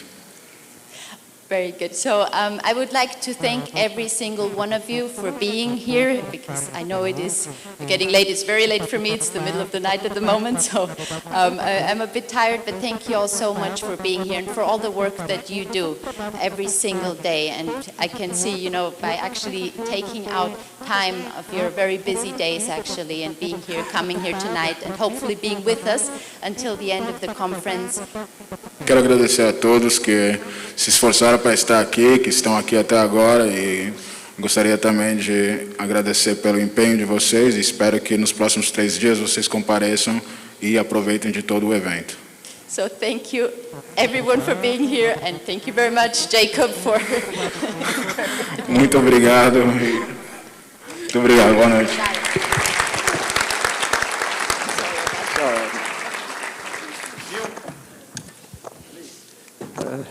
Thank you in advance, Jacob. Muito obrigado, Jacob. I want to compliment the Martelli brothers for this conference and the earlier ones that I've been able to attend. Quero agradecer aos irmãos Martelli, e não só por esse congresso, mas por os congressos anteriores do qual eu participei. And I also want to compliment the mayor and the state and federal officials who have decided to do something necessary and smart. E eu quero agradecer também aos representantes governamentais que decidiram estar presentes e fazer algo extremamente inteligente em relação ao nosso problema aqui. In my country, we have legalized marijuana sales for recreation in 11 states so far. No meu país, nos Estados Unidos, a gente legalizou o uso recreacional da maconha. They've done this because of money. The science says don't do it. Eles fizeram isso pelo dinheiro, exatamente, não necessariamente pela ciência. The excuse they use is, well, you can only buy this stuff if you're 21 years of age. E a desculpa para isso é que você só pode comprar se você tiver mais de 21 anos de idade. This is nonsense. Isso é estupidez. When I was 14, I could buy good whiskey. Quando eu tinha 14, eu podia comprar um bom whisky. And the children today say it's easier to buy marijuana than even beer. E hoje é mais fácil comprar maconha do que cerveja. I've asked this question to many legislators who allow this crime to occur. Eu fiz essa pergunta a muitos legisladores que permitiram esse crime acontecer. My question is, how much is your child worth? How much is your child worth? A pergunta é, qual o valor do seu filho ou filha? Because they're selling their children. Porque não tem valor isso. Now, because I'm the oldest person on the stage, and maybe in the audience too, I'm going to take advantage of age and speak directly to the people who are in charge of funding this program that's happening here in Campinas. Eu vou falar diretamente com as pessoas que estão diretamente ligadas ao financiamento desses programas aqui em Campinas. And I say this because I have a special place in my heart for Brazil. E eu falo isso porque eu tenho o Brasil num lugar especial no meu coração. Muitos anos atrás, moramos em Ago, we lived in Porto Alegre.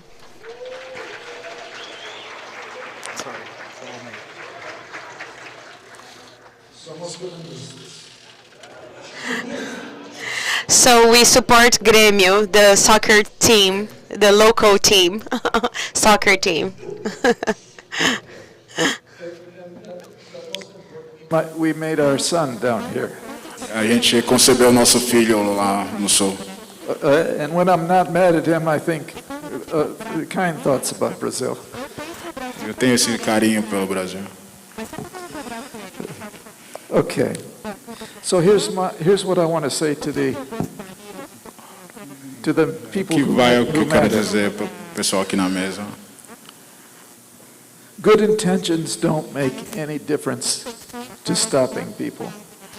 Boas intenções não faz diferença nenhuma para parar as pessoas. Saying don't do drugs, be a good boy, Dizer, não use droga, seja um bom menino. it's nice, but it doesn't work.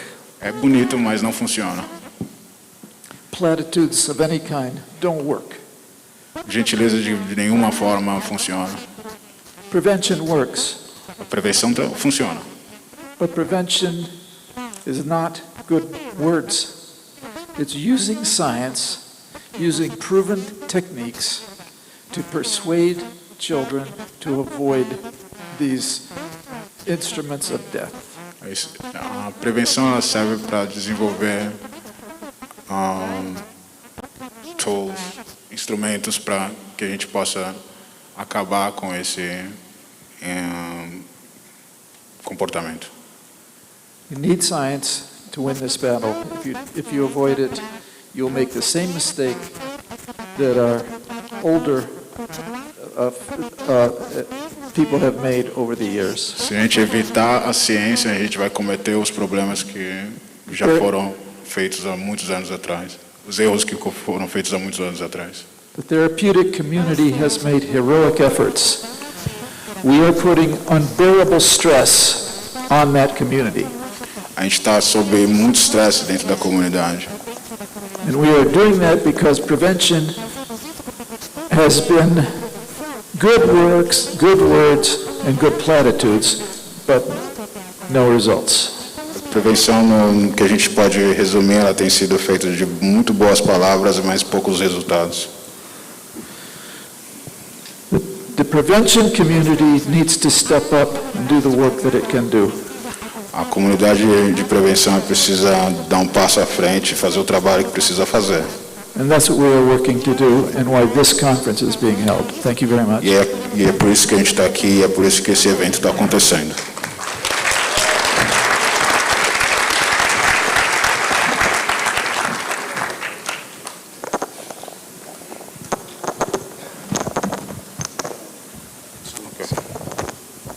Cici, da União Africana. Thank you so much. Muito obrigada. Obrigada aos panelistas aqui, membros do painel. É uma grande honra estar aqui com vocês neste dia, nesta conferência.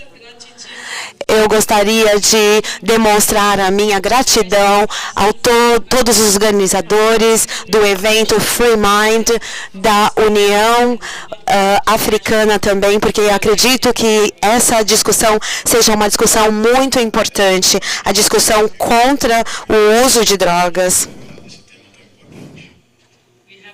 Nós viemos aqui hoje para o Brasil para compartilhar nossas experiências, mas o mais importante também é aprender com o Brasil para ajudar com que todos possamos trabalhar com a mobilidade e agilidade, desenvolvimento que podemos focar dentro do país e levar isso também para o nosso país.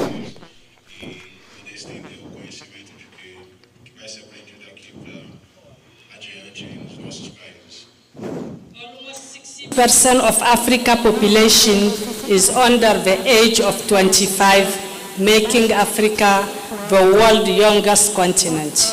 Mais de 60% da população africana é de menos de 25 anos e isso é uma informação que a gente precisa tomar em conta. This growing population is both an opportunity and a challenge. É uma oportunidade e um desafio trabalhar nisso. The frustration and hopelessness of unemployment and young population have severe consequences. A frustração e a falta de esperança da população jovem com a falta de emprego é algo que também a gente leva em consideração na hora de tratar da prevenção. Africa is a major transit area for traffic, drug, and a significant amount remain on the local market. O continente africano ele é uma rota de tráfico e a gente sabe muito bem disso. It is also a growing market for drug, including those produced locally. E também se tornou um grande alvo, né, para o comércio. O comércio está crescendo muito na região. The number of people who use drug has been rising exponentially, with a correspondence increase in the number of people with drug use disorder, including young people. Pessoas jovens também inclusas e outras populações também têm seus números aumentando cada ano, né, sobre o uso de drogas.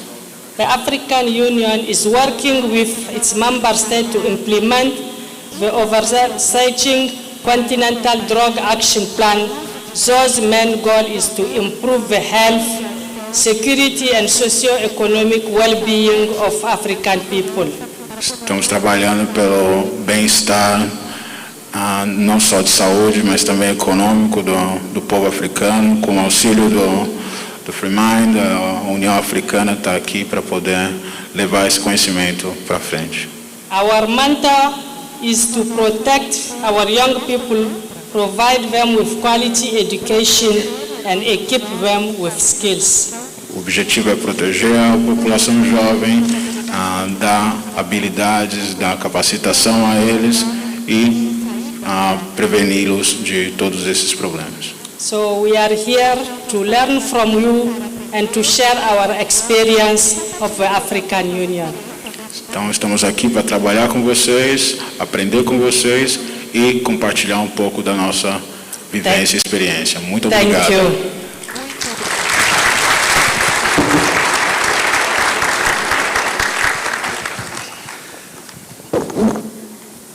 Queria chamar o Matei.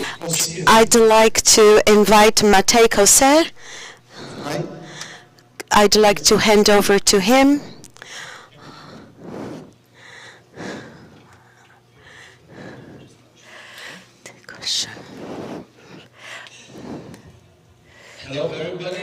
Olá, todo mundo, como vai? Thank you very much, Free Mind family. Muito obrigado, família Free Mind. Martelli brothers, for invitation.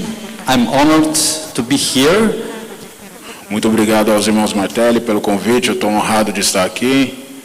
I speak here on behalf of myself and also my wife, best friend and colleague Sanela from U-Trip Institute. So I'm here as two persons. Eu estou aqui representando o Trip Institute não só por mim, mas também pela minha mulher, a Sanela, que está logo ali atrás. And we just concluded 3-day training with a great group of people from Campinas and from Minas Gerais and also from Pará State. A gente acabou de concluir um curso de 3 dias com uma galera incrível, não só daqui de Campinas, mas também do Pará, de Minas Gerais. Hello everybody. Olá todo mundo.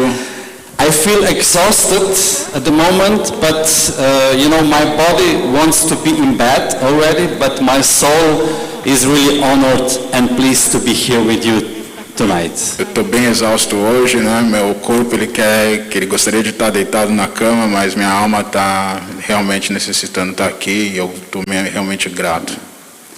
And after the training, I thought this is it for today, so I can rest a little bit in the last row in this room.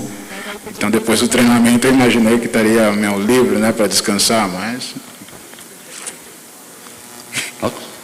Go on. Okay, go. So and then the organizers came to me and say, you have to say something and come up to the stage. Aí os organizadores me disseram, putz, você vai ter que ir lá falar um pouco. So this is my speech, just few notes I made few minutes before I came up to the stage. So I don't have any prepared speech and I don't bother you anymore with more words, just maybe few sentences more. Eu só trouxe essas pequenas anotações, né, que eu fiz em pouquíssimo tempo, então eu não vou perturbá-los tanto com palavras hoje. I sometimes like to make some jokes, and I called Paulo today the boss. Às vezes eu gosto de fazer piada e eu chamei o Paulo hoje de o boss, o chefe. And he told me that he's not the boss, he's a servant. E ele me disse que ele não é o chefe, ele é apenas um servidor. And I have to say that I feel the same. I feel as a servant as well. Your servant? E eu me sinto o mesmo, eu sou um servidor. E vocês, são servidores? And we like to share our knowledge and experience with all of you, all around the world. E eu quero compartilhar a experiência com vocês de todo o mundo. And especially here in Brazil. E especialmente aqui no Brasil. And you know why this is a very special occasion for us to be trainers here in Brazil? Sabe por que é muito especial para a gente fazer esse treinamento no Brasil?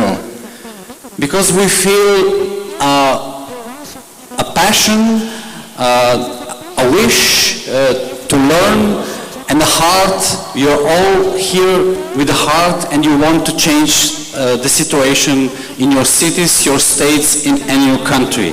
And it is really our honor to work with you in your country, and we want to continue also in the future. Porque a gente sente a paixão, o desejo, a força de vocês em quererem aprender e desenvolver e levar esses conhecimentos para suas cidades, e é por isso que a gente está aqui com todo o amor para fazer isso. And I also want to tell you that when I asked the organizers, do I have to speak on the stage? And they said, yes, you just have to say thank you. So at the end of my speech, thank you. Então, quando os organizadores me avisaram que eu deveria falar, você vai dizer o quê? Você vai falar, fazer um agradecimento, diga obrigado. Então é isso que eu vou dizer, obrigado.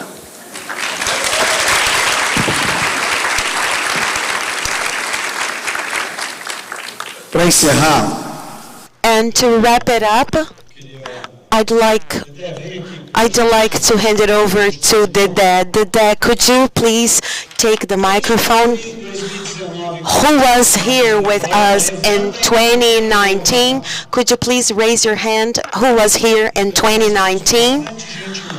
In Águas de Lindóia?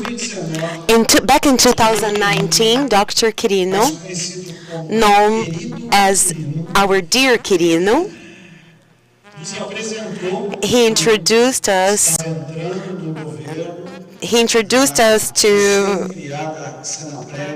Senaprev, and he introduced us everything he wanted to do, a team of people he wanted to work with. He introduced Penati. He will give you more details, provide more details. However, I talked to Dedé, and we decided that he would be the last speaker of the night.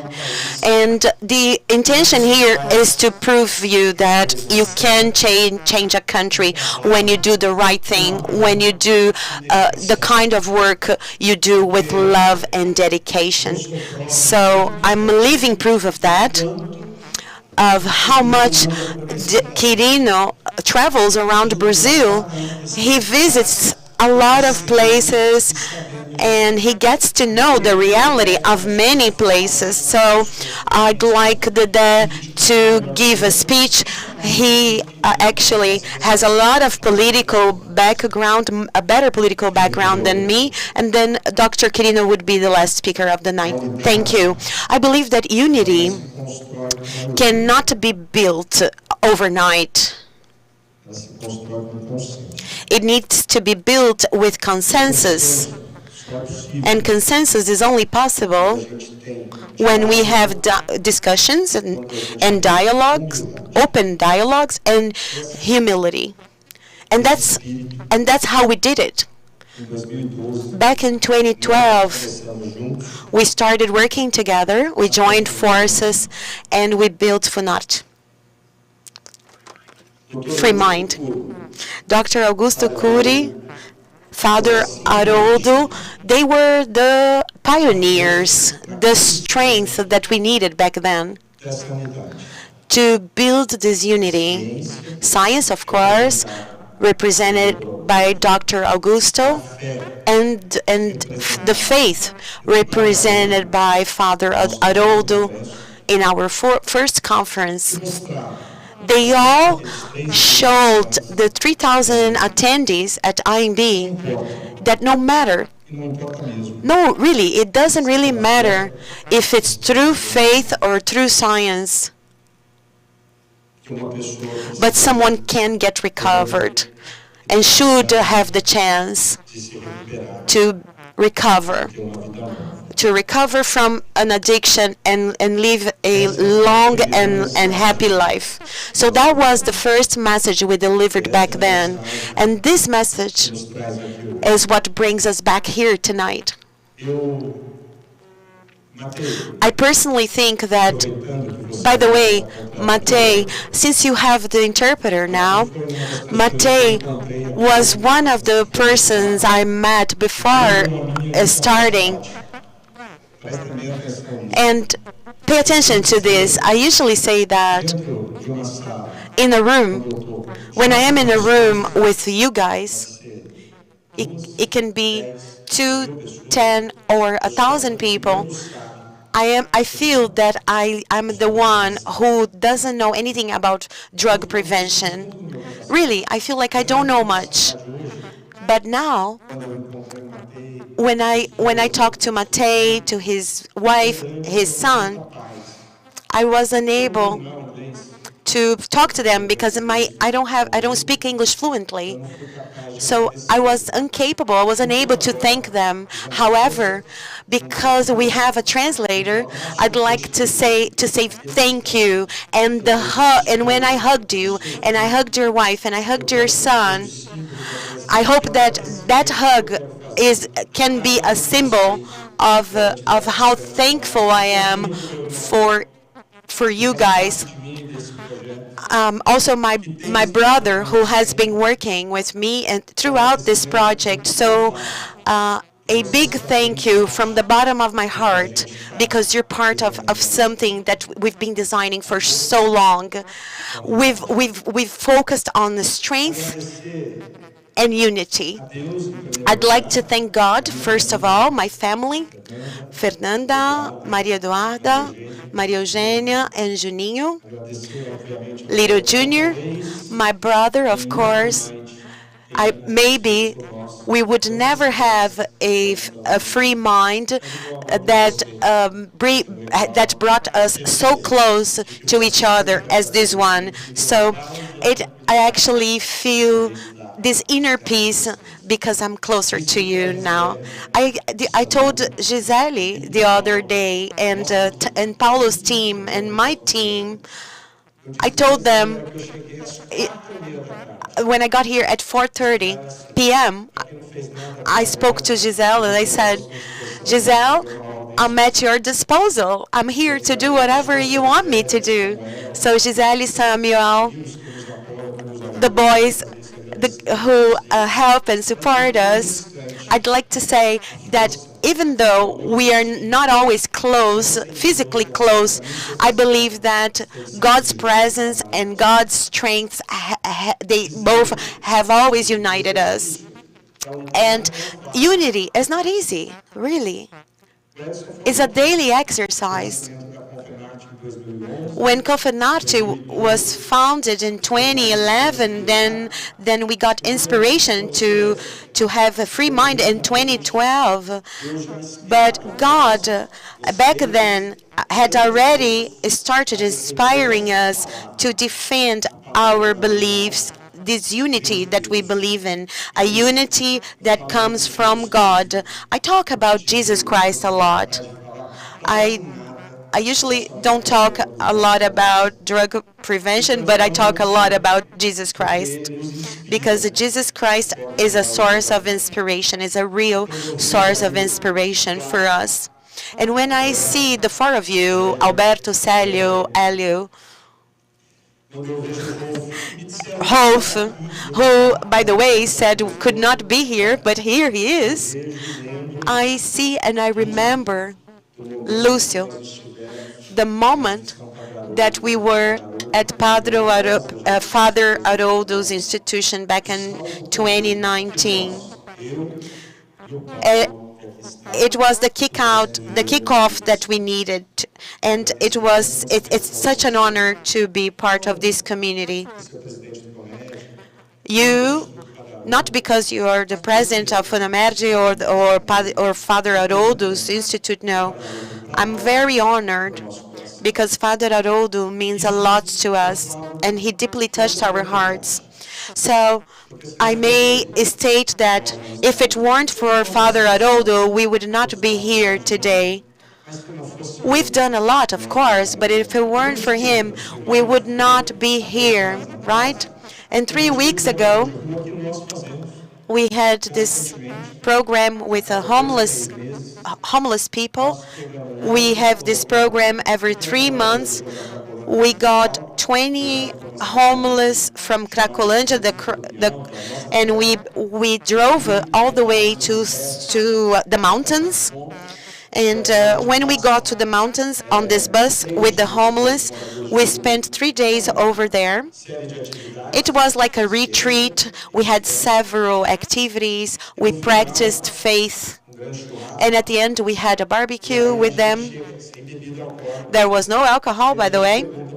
And we asked them, by the way, if this is Alberto's biggest problem. We asked who wanted to be admitted, who wanted treatment. We didn't know how many would say they wanted the treatment, to go under treatment, and I am proud to say that 26 of them said they wanted the treatment, they wanted to go under treatment. So before that, 32 out of 50 said they wanted to go under treatment. But why am I telling you all that? I'm telling you all that because I do believe that prevention is important and it's quicker. So Raimundo, he was killed. He was killed, I think, in Cracolândia 6 months ago. He was a homeless. I remember he danced in one of our events, one of our last events.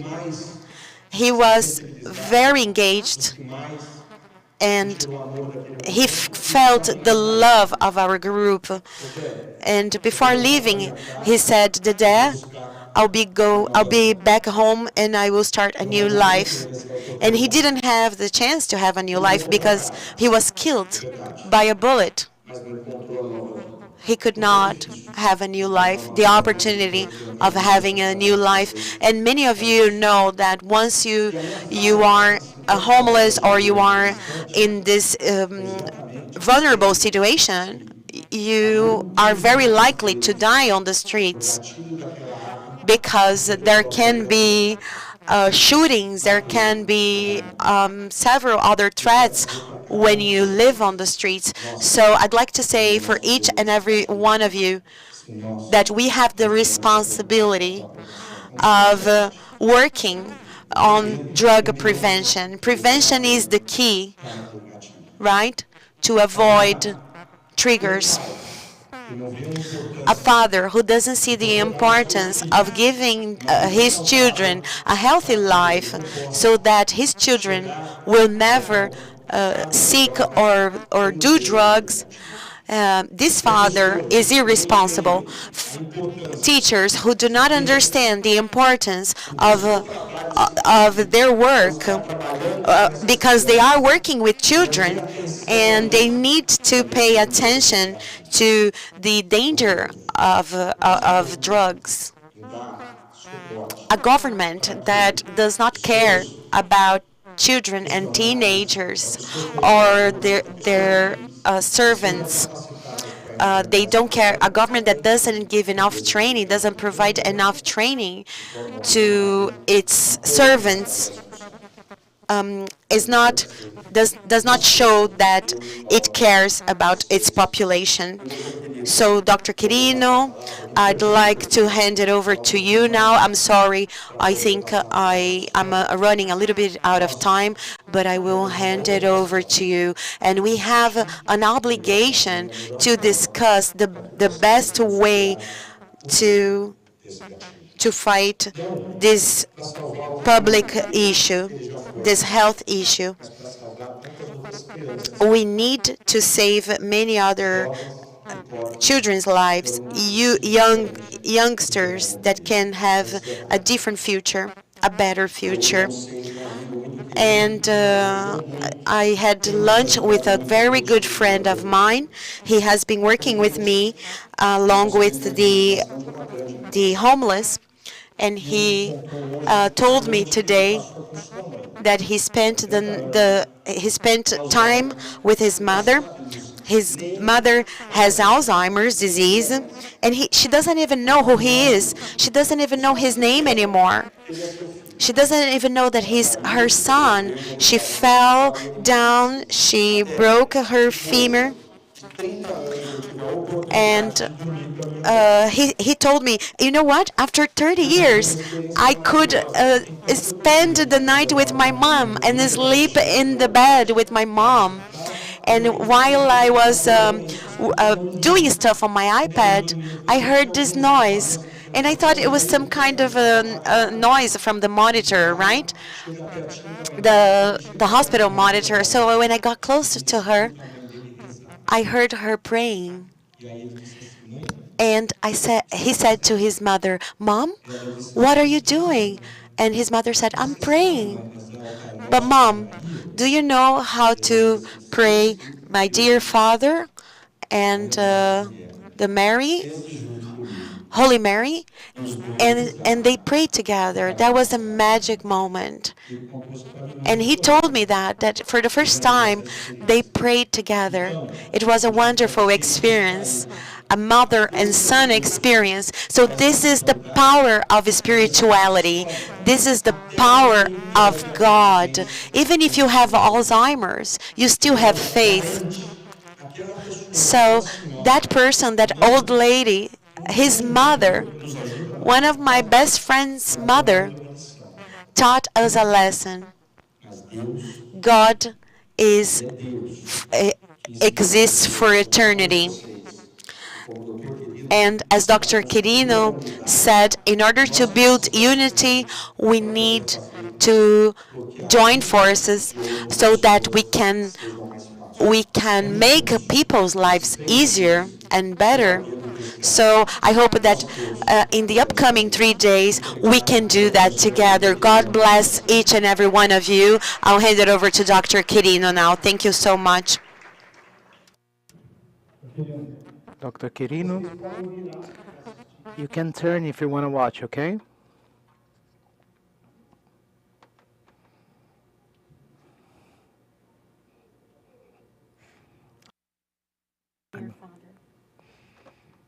Eu sei que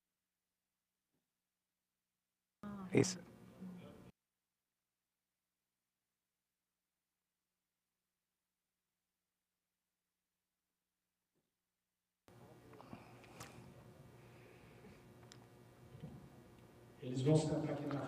Guys, they're gonna sit in the front line so they can watch Dr. Quirino's presentation, okay?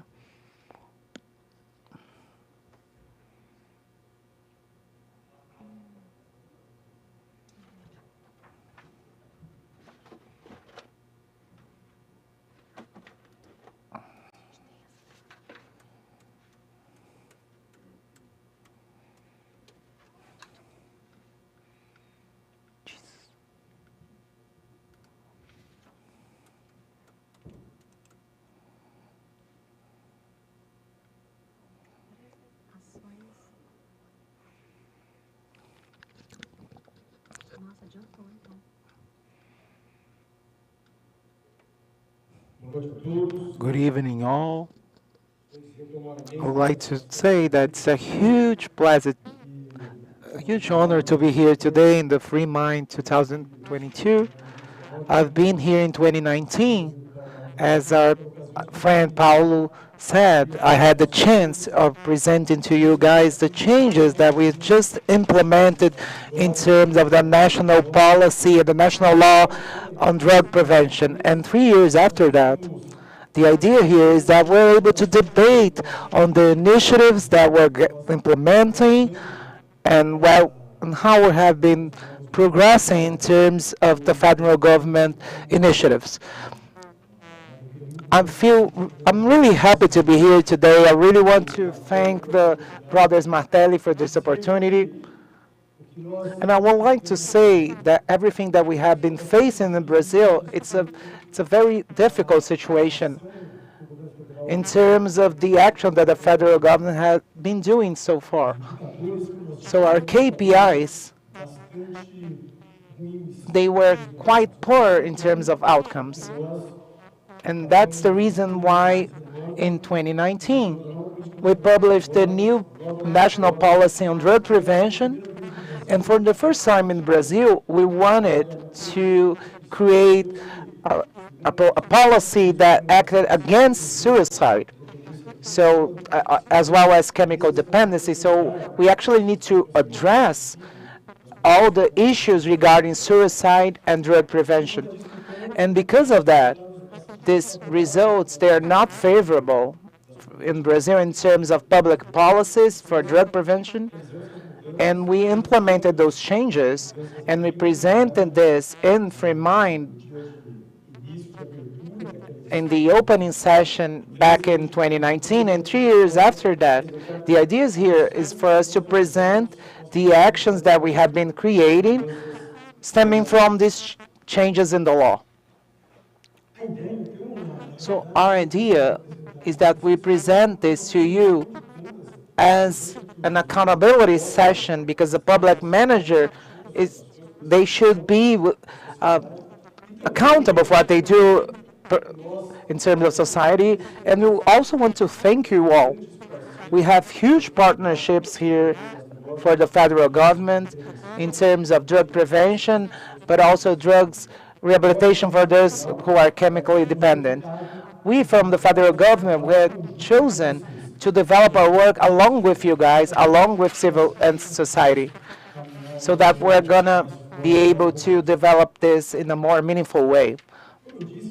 Like I said before, our KPIs in Brazil, they are quite hard to gauge in terms of the federal government actions that were implemented before that. For instance, we have an increase of the death rate of people with mental disorders and chemical dependency, a high rate of homeless people who are dependent on drugs, an increase of cocaine and crack consumption.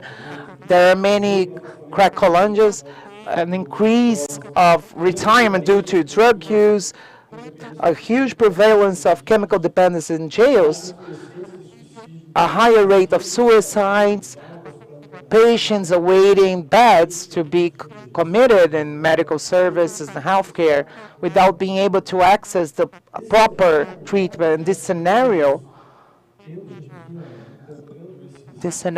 we found this data through research that were published in journals, scientific journals, both national and international, but also on the media, the Brazilian media and international media. So there are many papers and essays with Brazilian data displaying how hard it was to cope with, deal with the drug issues in our country. So in matter of fact, we know we needed to change. And in this scenario, it's not possible for us to deal with this issue without actually implementing changes.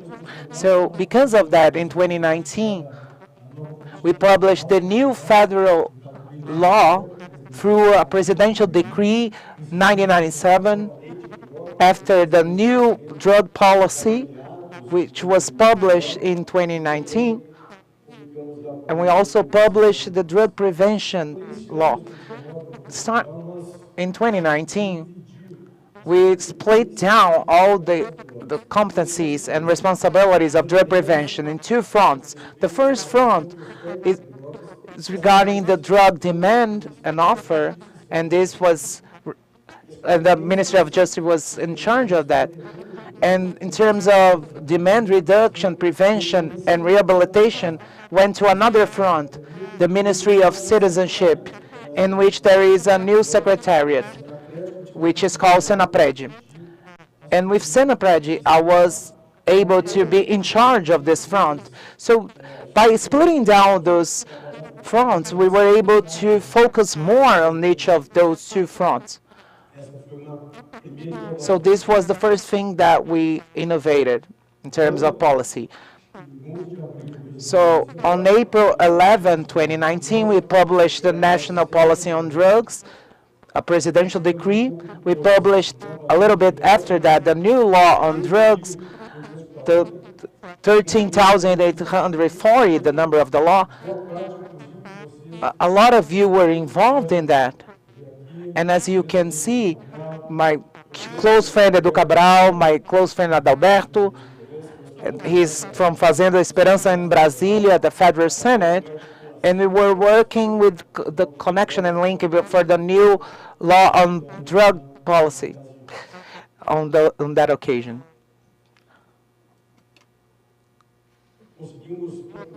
For the first time in Brazil, we were able to create a policy for prevention of suicide, and that closely linked to the drug policy, as I mentioned before. This is a risk factor. So the presence of chemical dependence can lead to suicide. So we need to pay attention to that to actually be able to prevent suicide in vulnerable populations. So after those changes in the law, from 2019 onwards, we're able to develop concrete actions that stemmed from these changes in the law that we created at the beginning of 2019 and then we presented in Free Mind at that year. So we want to be able to show you what actual initiatives we have developed, the partnerships we have established with many agencies that are here today, and how we want to move forward with our initiatives moving forward. So we've been working in terms of healthcare for people that are chemical dependents. We were trying to develop our support network. So we started by restructuring the treatment centers for people who are chemical dependents. We have a lot of services, but we included even more services to strengthen the treatment for people in vulnerable situations, but also to admit people who are chemical dependent and support people in therapeutic communities. So if you do you remember the fact that these were not a part of the support network?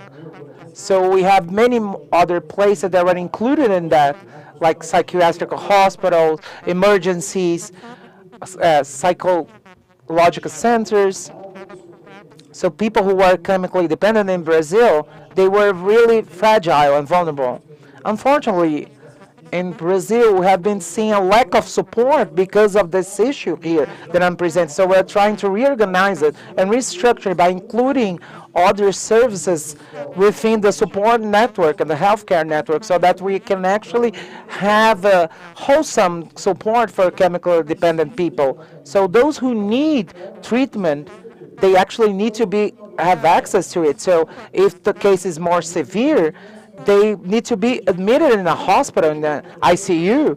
So those who need psychological support, they need to have access to it. And we need to be able to take care of people according to their clinical needs.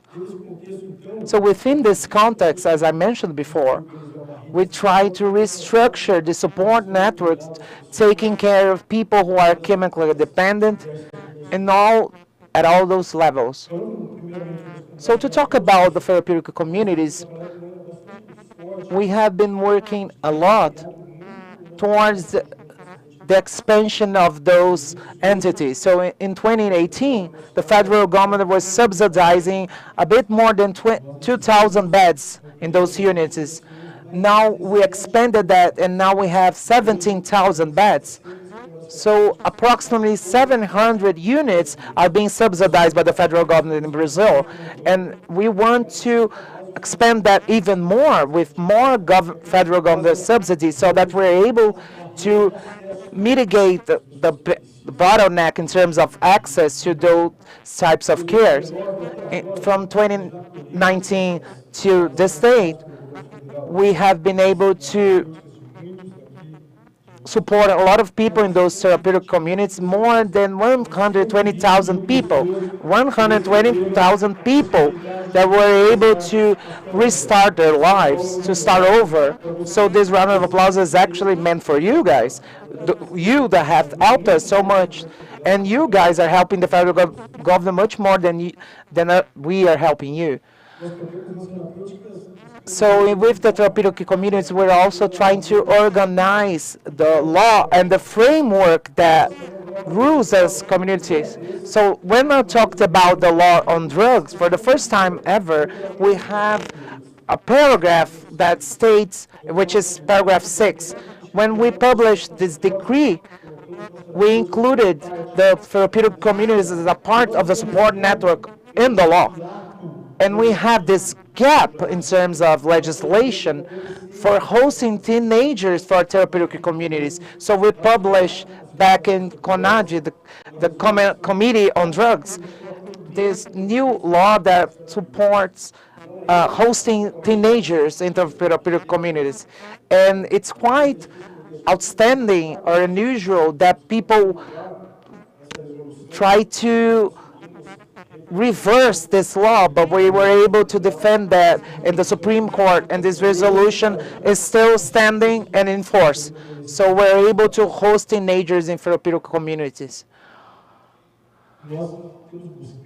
So we have been seeking to, the therapeutic communities are now a part of SUS, and also HAPIS, which is for psychological support, and SINAGI as well, the National System for Drug Prevention. And we're also able, through an ordinance of social assistance, to place these centers as part of the support network. So the therapeutic community should be within the support network so that they are able to work in partnership and a network with the many services that they provide for healthcare and chemical dependent people in Brazil. We have expanded the financing for those programs, but we also monitor them in their work daily. So we actually monitor in person, and after the pandemic, we started to do this monitoring remotely online so that we're able to strengthen this segment even further. So monitoring here is not a draconian in terms of trying to cause problems. No, it's quite the opposite. What we want to do is to have an educational stance so that we're able to contribute to the growth of the segment, because this segment is growing, and with that we have a better support for chemical dependent people. Besides that, we have been working with training for professionals in therapeutic communities. We have 3 major courses displayed on the screen. We provide for therapists with the goal that we're able to help them training the professionals working within those agencies. We also carry out mapping of the therapeutic communities. Whoever goes in the OBIG, it's the observatory in Brazil for drug abuse prevention, they are able to find all the therapeutic communities that we have financed, that the federal government has financed. And with that, we have public transparency in terms of finances. And with that, we're also giving population the information on where they can find support. We have also worked towards the creation of parliamentary stances in Congress as well, because the executive branch in Brazil, it needs to have a counterpart in the legislative branch. So this has been quite important for us. We have been working in the Congress, so we have been able to institute amendments. So many of the resources we're able to get with the therapeutic communities, they come from amendments. So just so you understand the scale of this work, when we took charge of that in 2019, the federal government, our secretariat, they had about 12 million reais in amendments to the law. And this year we have 60 million reais. So we increased it 5-fold for amendments. And that had made possible for therapeutic communities to develop a series of actions to improve the quality of their services so that they can give support to those who need it. So we have also developed a series of programs, and I would like to highlight this one that aims to get people rid of cigarettes and tobacco. And I judge this as a huge win for us, a success for us. Henrique is already in the right place there, right? And we've been there together in the Senator's Giran office. And Sherry is also here.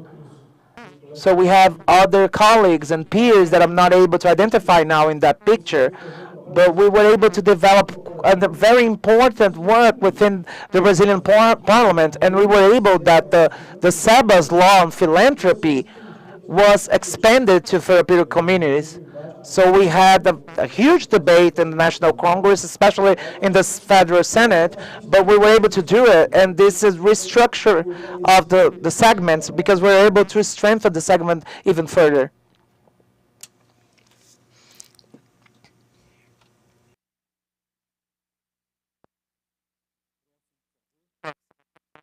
Next slide, please.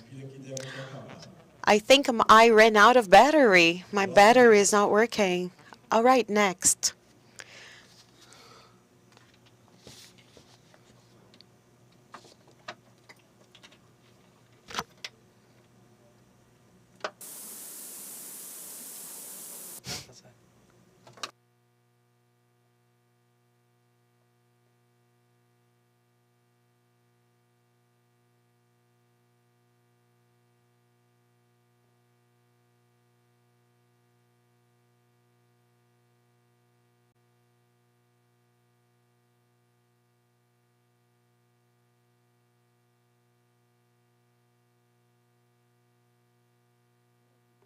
Wonderful, wonderful.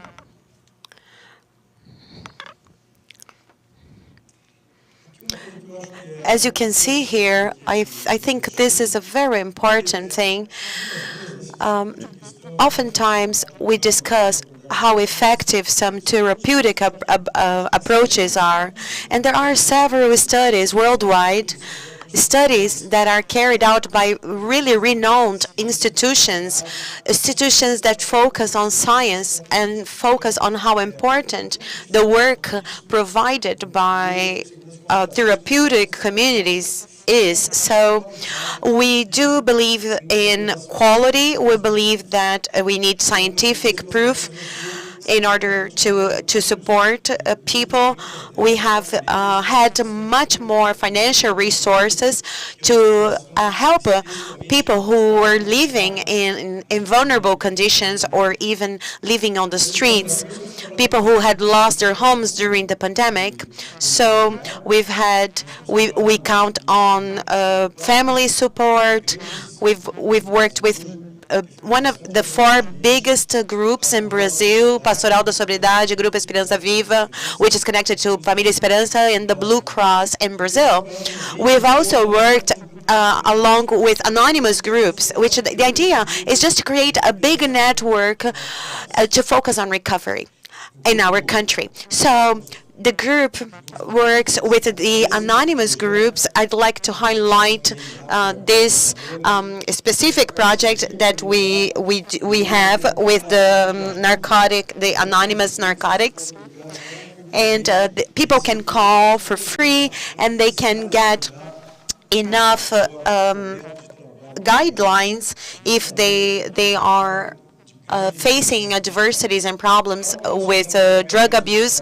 So we did the mapping, and we also did the group mapping of all these institutions that work with the government. So if you click on Campinas, for instance, you will see which groups are available, which support groups are available.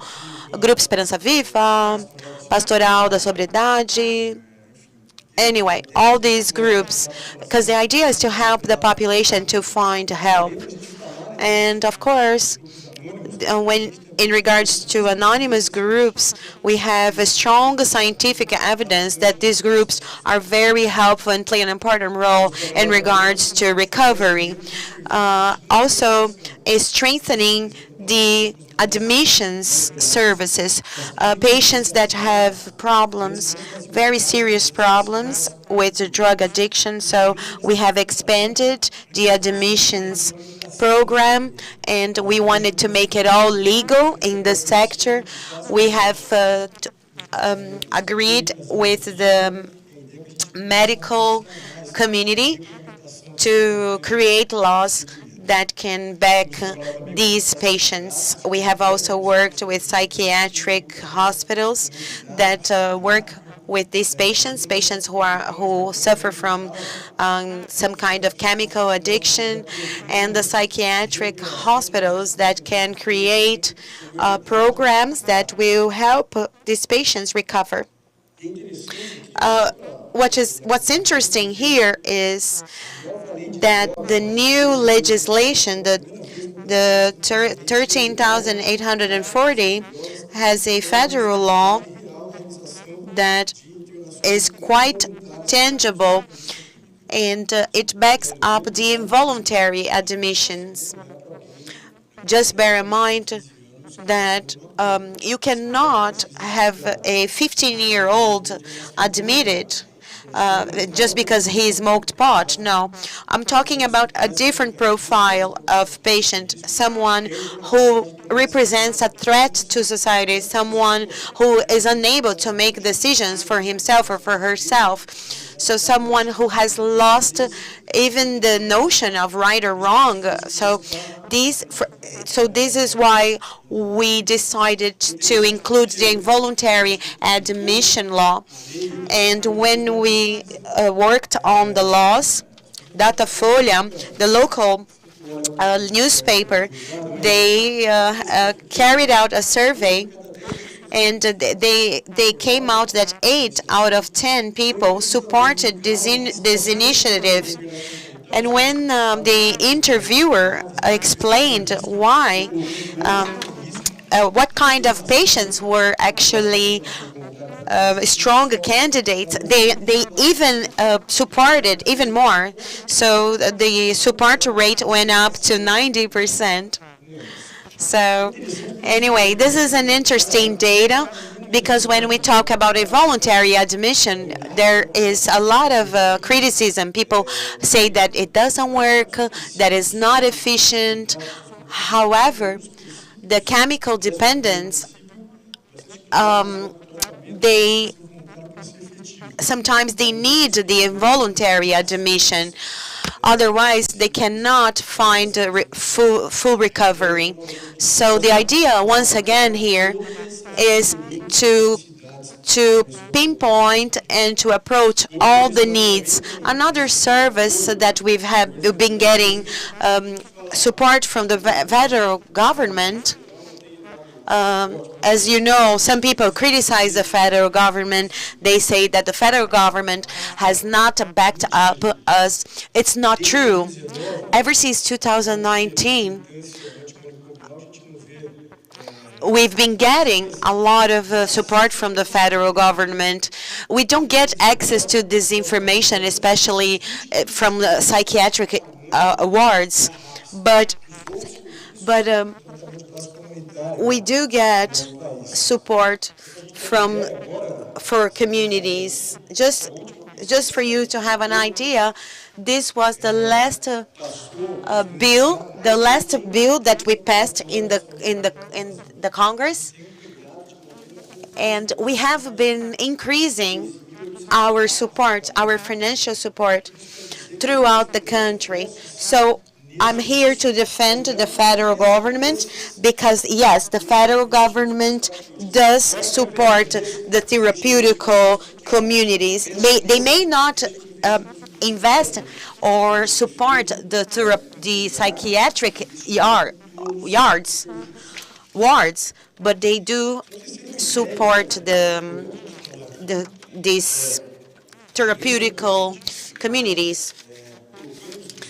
And then during COVID, just for you to have an idea, we have invested more than 100 million reais in CAPS, and CAPS represents over 1 billion reais of investments in the country.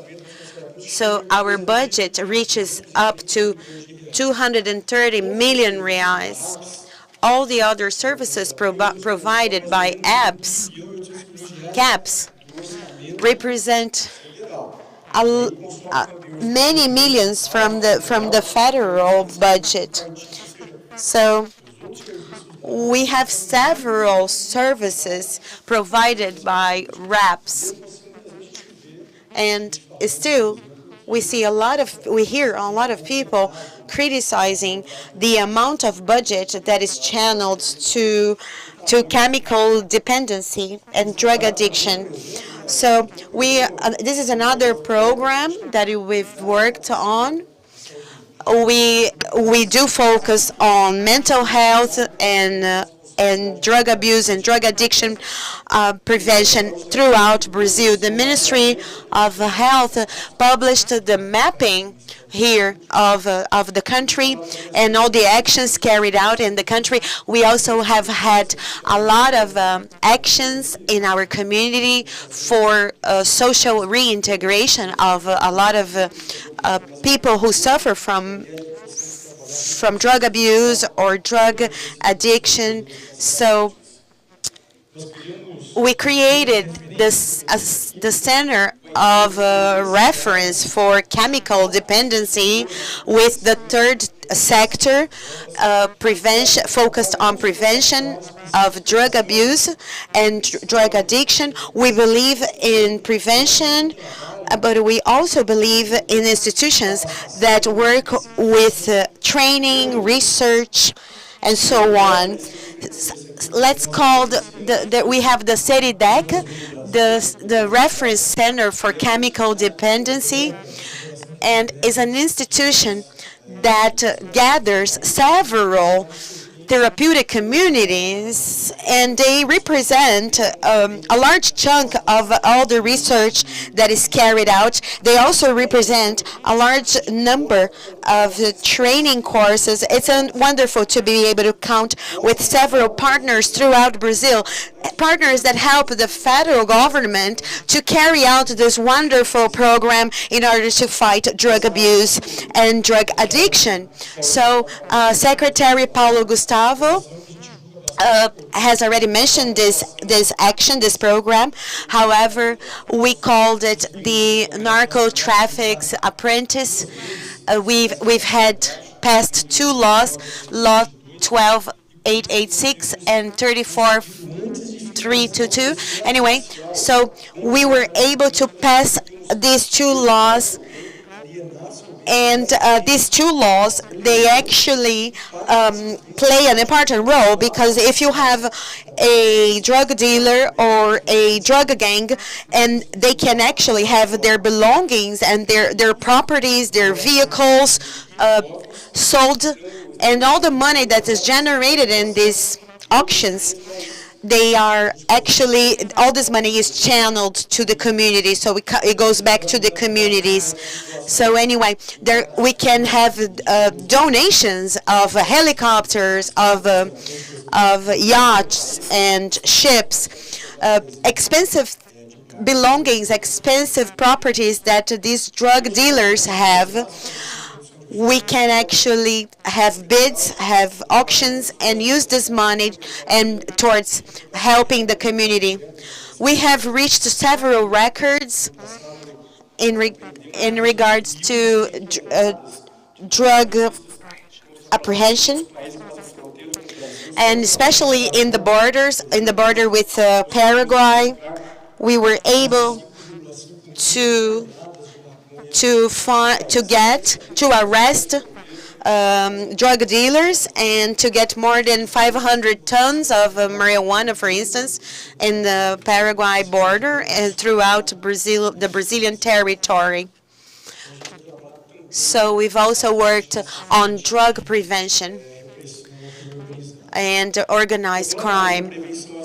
So in regards to drug prevention and drug enforcement, we have been working in a partnership with the Brazilian government, and the idea here is to create discussions and start new programs that will fight drug abuse and drug addiction.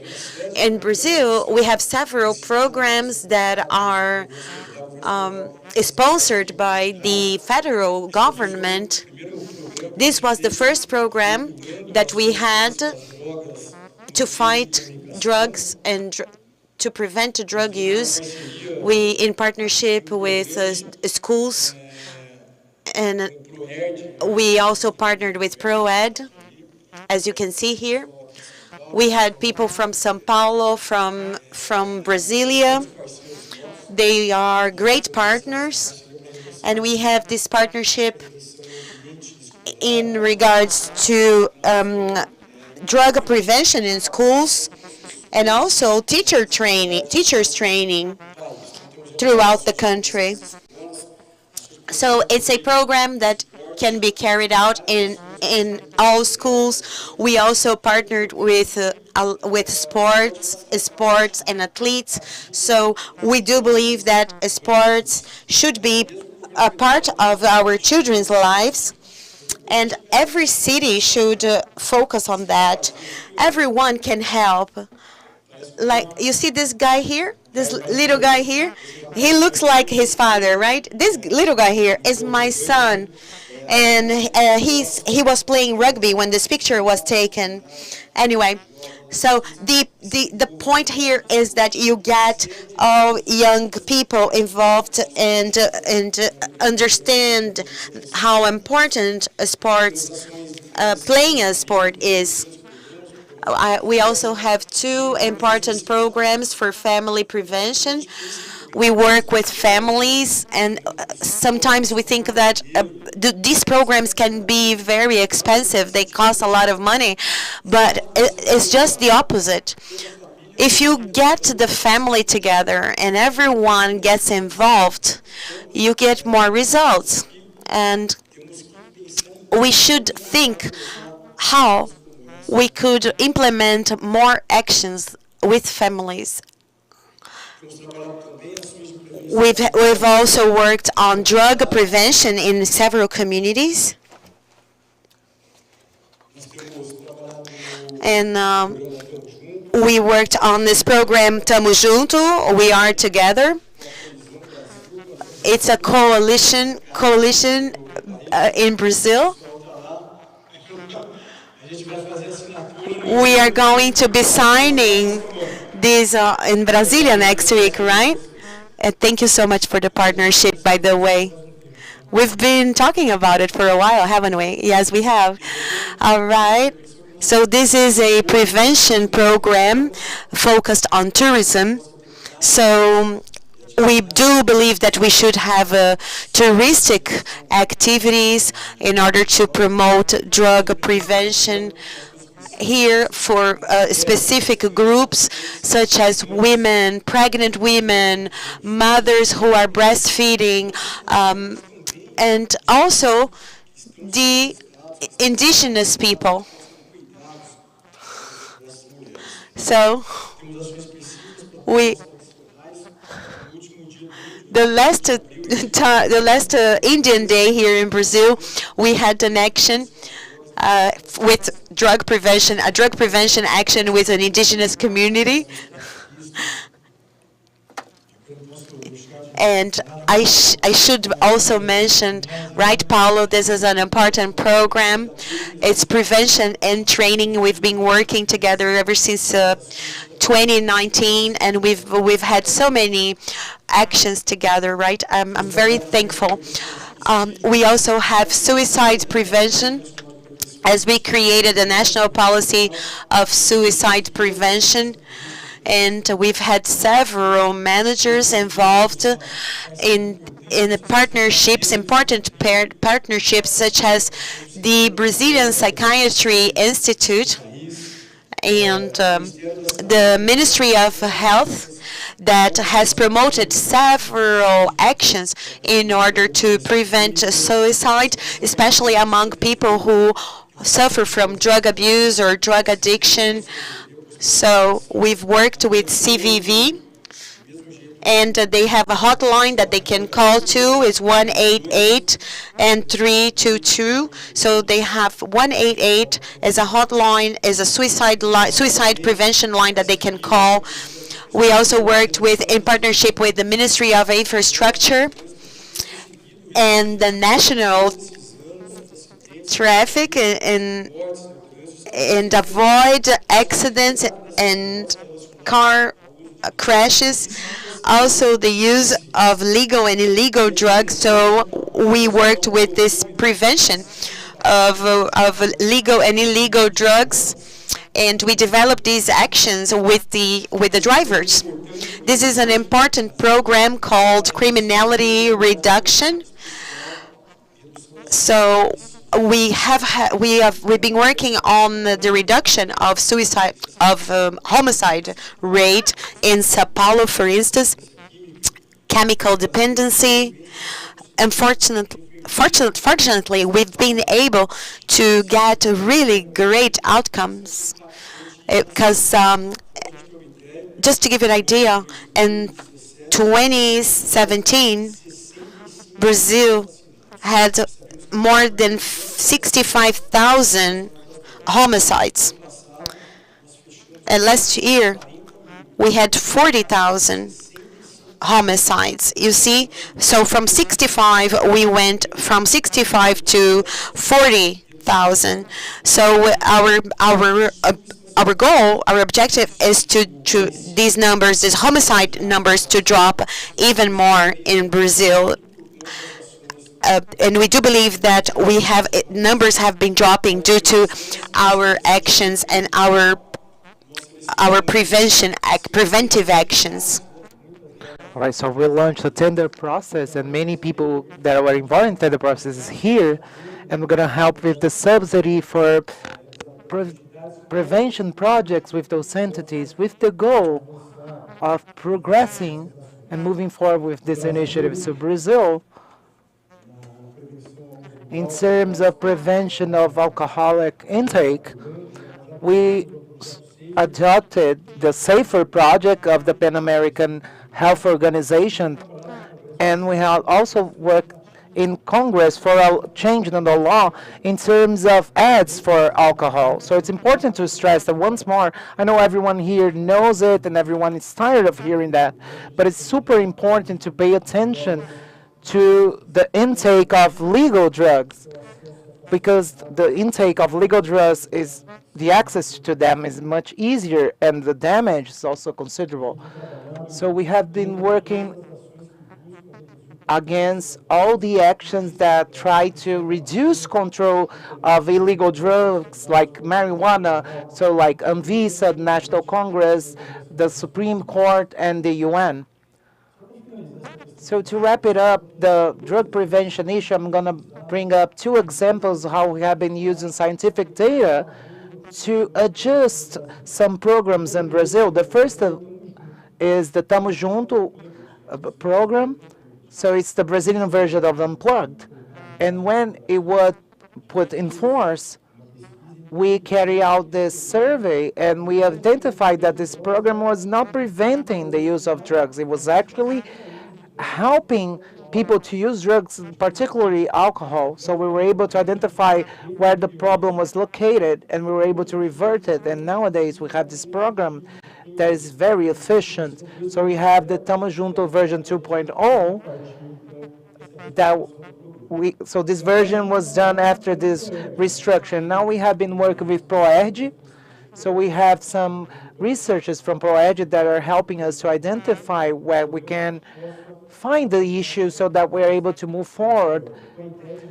And the idea here is that we use scientific data to help us in terms of reorganizing the routes and the paths that we use in public policy. So we also have information for the general public. So we have the Brazilian Observatory, OBID, and we created an unprecedented initiative that is a subsystem for quick warnings for drugs. So it identifies new drugs on the Brazilian market so that we can come up with prevention strategies for these new substances.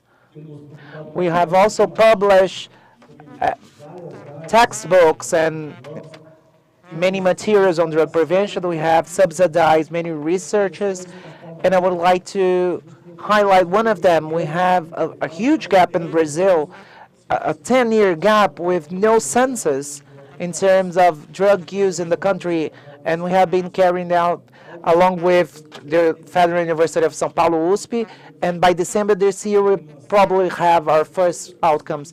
We have 30 ongoing researches, and our goal is that we can guide our actions towards the public policies based on scientific data. And in terms of partnerships, I would like to stress some of them here in terms of managers at a city level, but also at a state level, so that we're able to develop public policies in a more efficient way. So we have Congressman Flavio Freitas from the state of Pará, and he's here. He came from the northern part of the country, and we created a commission reuniting the federal government and local state level government so that we can develop initiatives jointly. So thank you so much for being here, Congressman. We've also been developing with cities and develop training courses for managers. And we have established many partnerships with civil society organizations. So we have the OAS, the Organization of American States. I need to thank you immensely, Dr. Imena Kolowski here, because this partnership with the OAS really helped us in terms, we're really happy with this partnership. I would like to thank you again for that. And we have also published recently the national plan on the national policy plan on drugs. So we have a new policy and a new law on drugs. But over the next 5 years, we want to have a new action plan for implementing and putting in force this law. So we published recently, after 2 years, preparing the new national plan for drug prevention. I was going to wrap it up, but I'm going to take 2 extra minutes, okay? Because yesterday, the Supreme Court of Brazil, the Brazilian Supreme Court, they ruled, and I think it's preposterous what they decided. That was to make it illegal to cultivate marijuana for medical purposes. I know this is quite a severe issue, because first of all, it's not up to the judiciary branch to legislate any situation. It's not up to them. It's not. So the judiciary is usurping their responsibilities of another branch, and this is quite serious. And why is this ruling problematic? Because it was a specific case. There were 3 people who requested the right to plant marijuana to use the oil, stating that they had medical issues. But besides the fact that this ruling is not legally binding to other legal processes that are in course in the judicial system of Brazil, but most importantly, this decision, this ruling, is going to have an influence, an impact on other rulings. So this is quite severe and important. So you know why in this we think this is quite severe and why we need to fight against this ruling, which is preposterous. So I'm going to show you guys the case. First of all, there is no such things as medical marijuana or medical cannabis.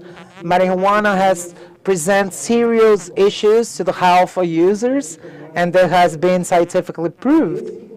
So the idea of calling it medical marijuana or medical cannabis, this is to try to induce the population. This is a stratagem to try to normalize and normalize the use of this drug. And many times they say that this is medical or meant for medical purposes, and it's going to present you benefits in terms of health. But this is not true.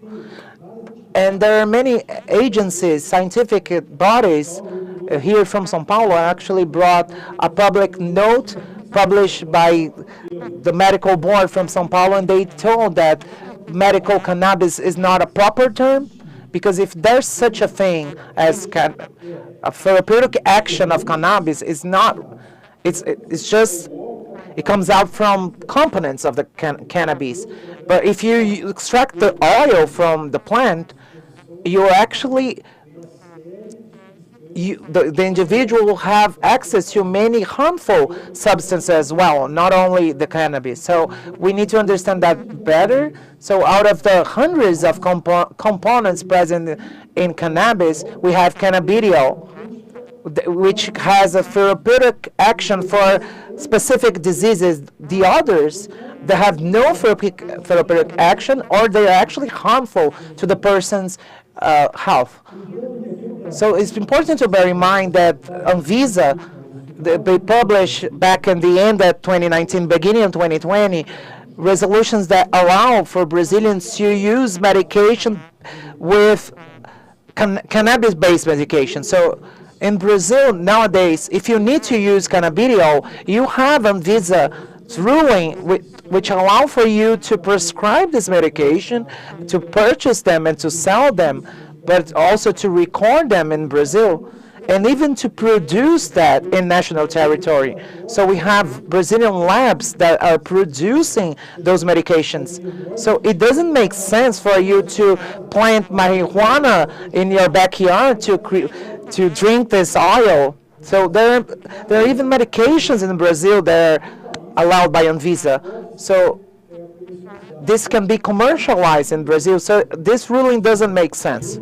So the production of this cannabis oil in a manufactured way, this is going to make the population to have more access to products with high rates of harmful substances to the health of the user, like THC, for instance. So something I would like to highlight, we published this technical note with many quotations, many citations, with support of the federal government and universities in Brazil, stating that based on scientific data, it has been proven, the only thing that has been proven is the cannabidiol substance. But there are hundreds of substances present in the plant, in the marijuana, that are not good for your health. So many of them are meant for epilepsy or other rare diseases like syndrome of Dravet, and for other clinical issues. So many scientific papers, they do not corroborate this theory. So obviously, if on the one hand you have the industry stating that they are good so that they explore, and from the other hand you have the activism stating that that the drug should be legalized. So we should pay attention to that, because when you see that on the news, you think that marijuana is an elixir of life, something. I'm a doctor, and I've never got in touch with any drugs that is able to sort out headaches or any other diseases that you might come across. It doesn't make sense at all. But unfortunately, there is this huge marketing process trying to sell this idea to the population here in Brazil. And medical entities in Brazil, they publish a lot of documents talking about the cannabidiol and the control of this rare epilepsy syndromes. And now I would like to bring up the last reports to this organ that's related to the UN, the International Committee on Drug Fiscalization. So when we're talking that cannabidiols or other products stemming from cannabis, that they heal everything, that they fix everything, people are going to believe in that, and they're going to try to find those products to heal other diseases with medications that are better for it. So let's say you have anxiety. In terms of instead of taking anxiety medication, you're taking cannabis oil, and it's going to make your anxiety even worse. So medication with other drugs. So many states in the U.S. have legalized marijuana, allowing products with high rates of THC that makes the person hallucinate. So the person goes after the substance not to sort out their health issues, but because they want to get high. Another thing that has been going on in places that are flexible towards marijuana as a medical drug is that the consumption rate went up. So you have an increase in traffic accidents, car crashes. So this has been used as a strategy towards the legalization of marijuana. And something that is quite severe, and we should pay a lot of attention to that, is the fact that this strategy reduce the perception of risks. And that's the idea, that people understand marijuana as a natural thing, a natural product that's going to do good for you. And then this flexibilizes people's standpoint in terms of this drug intake. So this is quite severe, because due to this perception change, this has led to an increase in the drug intake as leisure intake. So this change in perception, when associated to the drug consumption, is a serious problem. So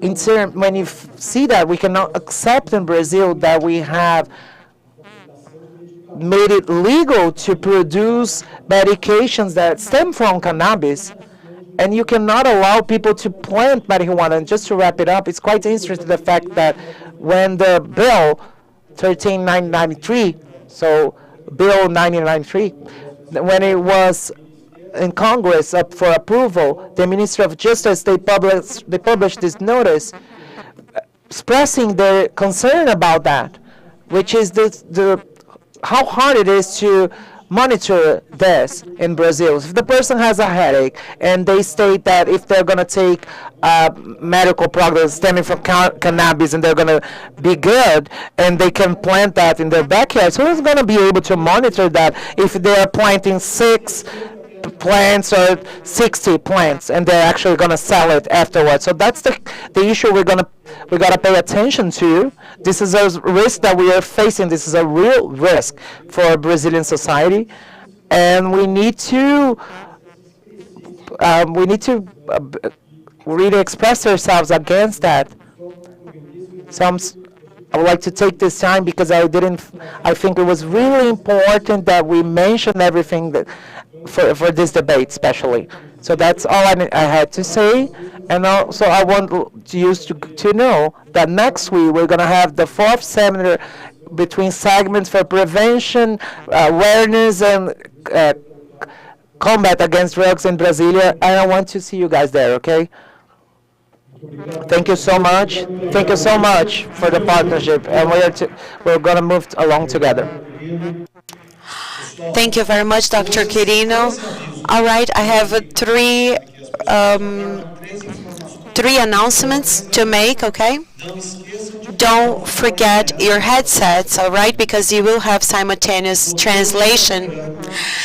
Dr. William Crano will be speaking tomorrow and Friday in the afternoon. He will be giving a media prevention course. It's a certificate. You're going to earn an international certificate. There are only 90 openings and 20 left, okay? So you can still enroll. There are 20 openings left. You can attend his course if you're interested, all right? And the third one is I'd like to thank all of you. I hope you can get some rest and you will all be motivated to learn tomorrow. Thank you so much.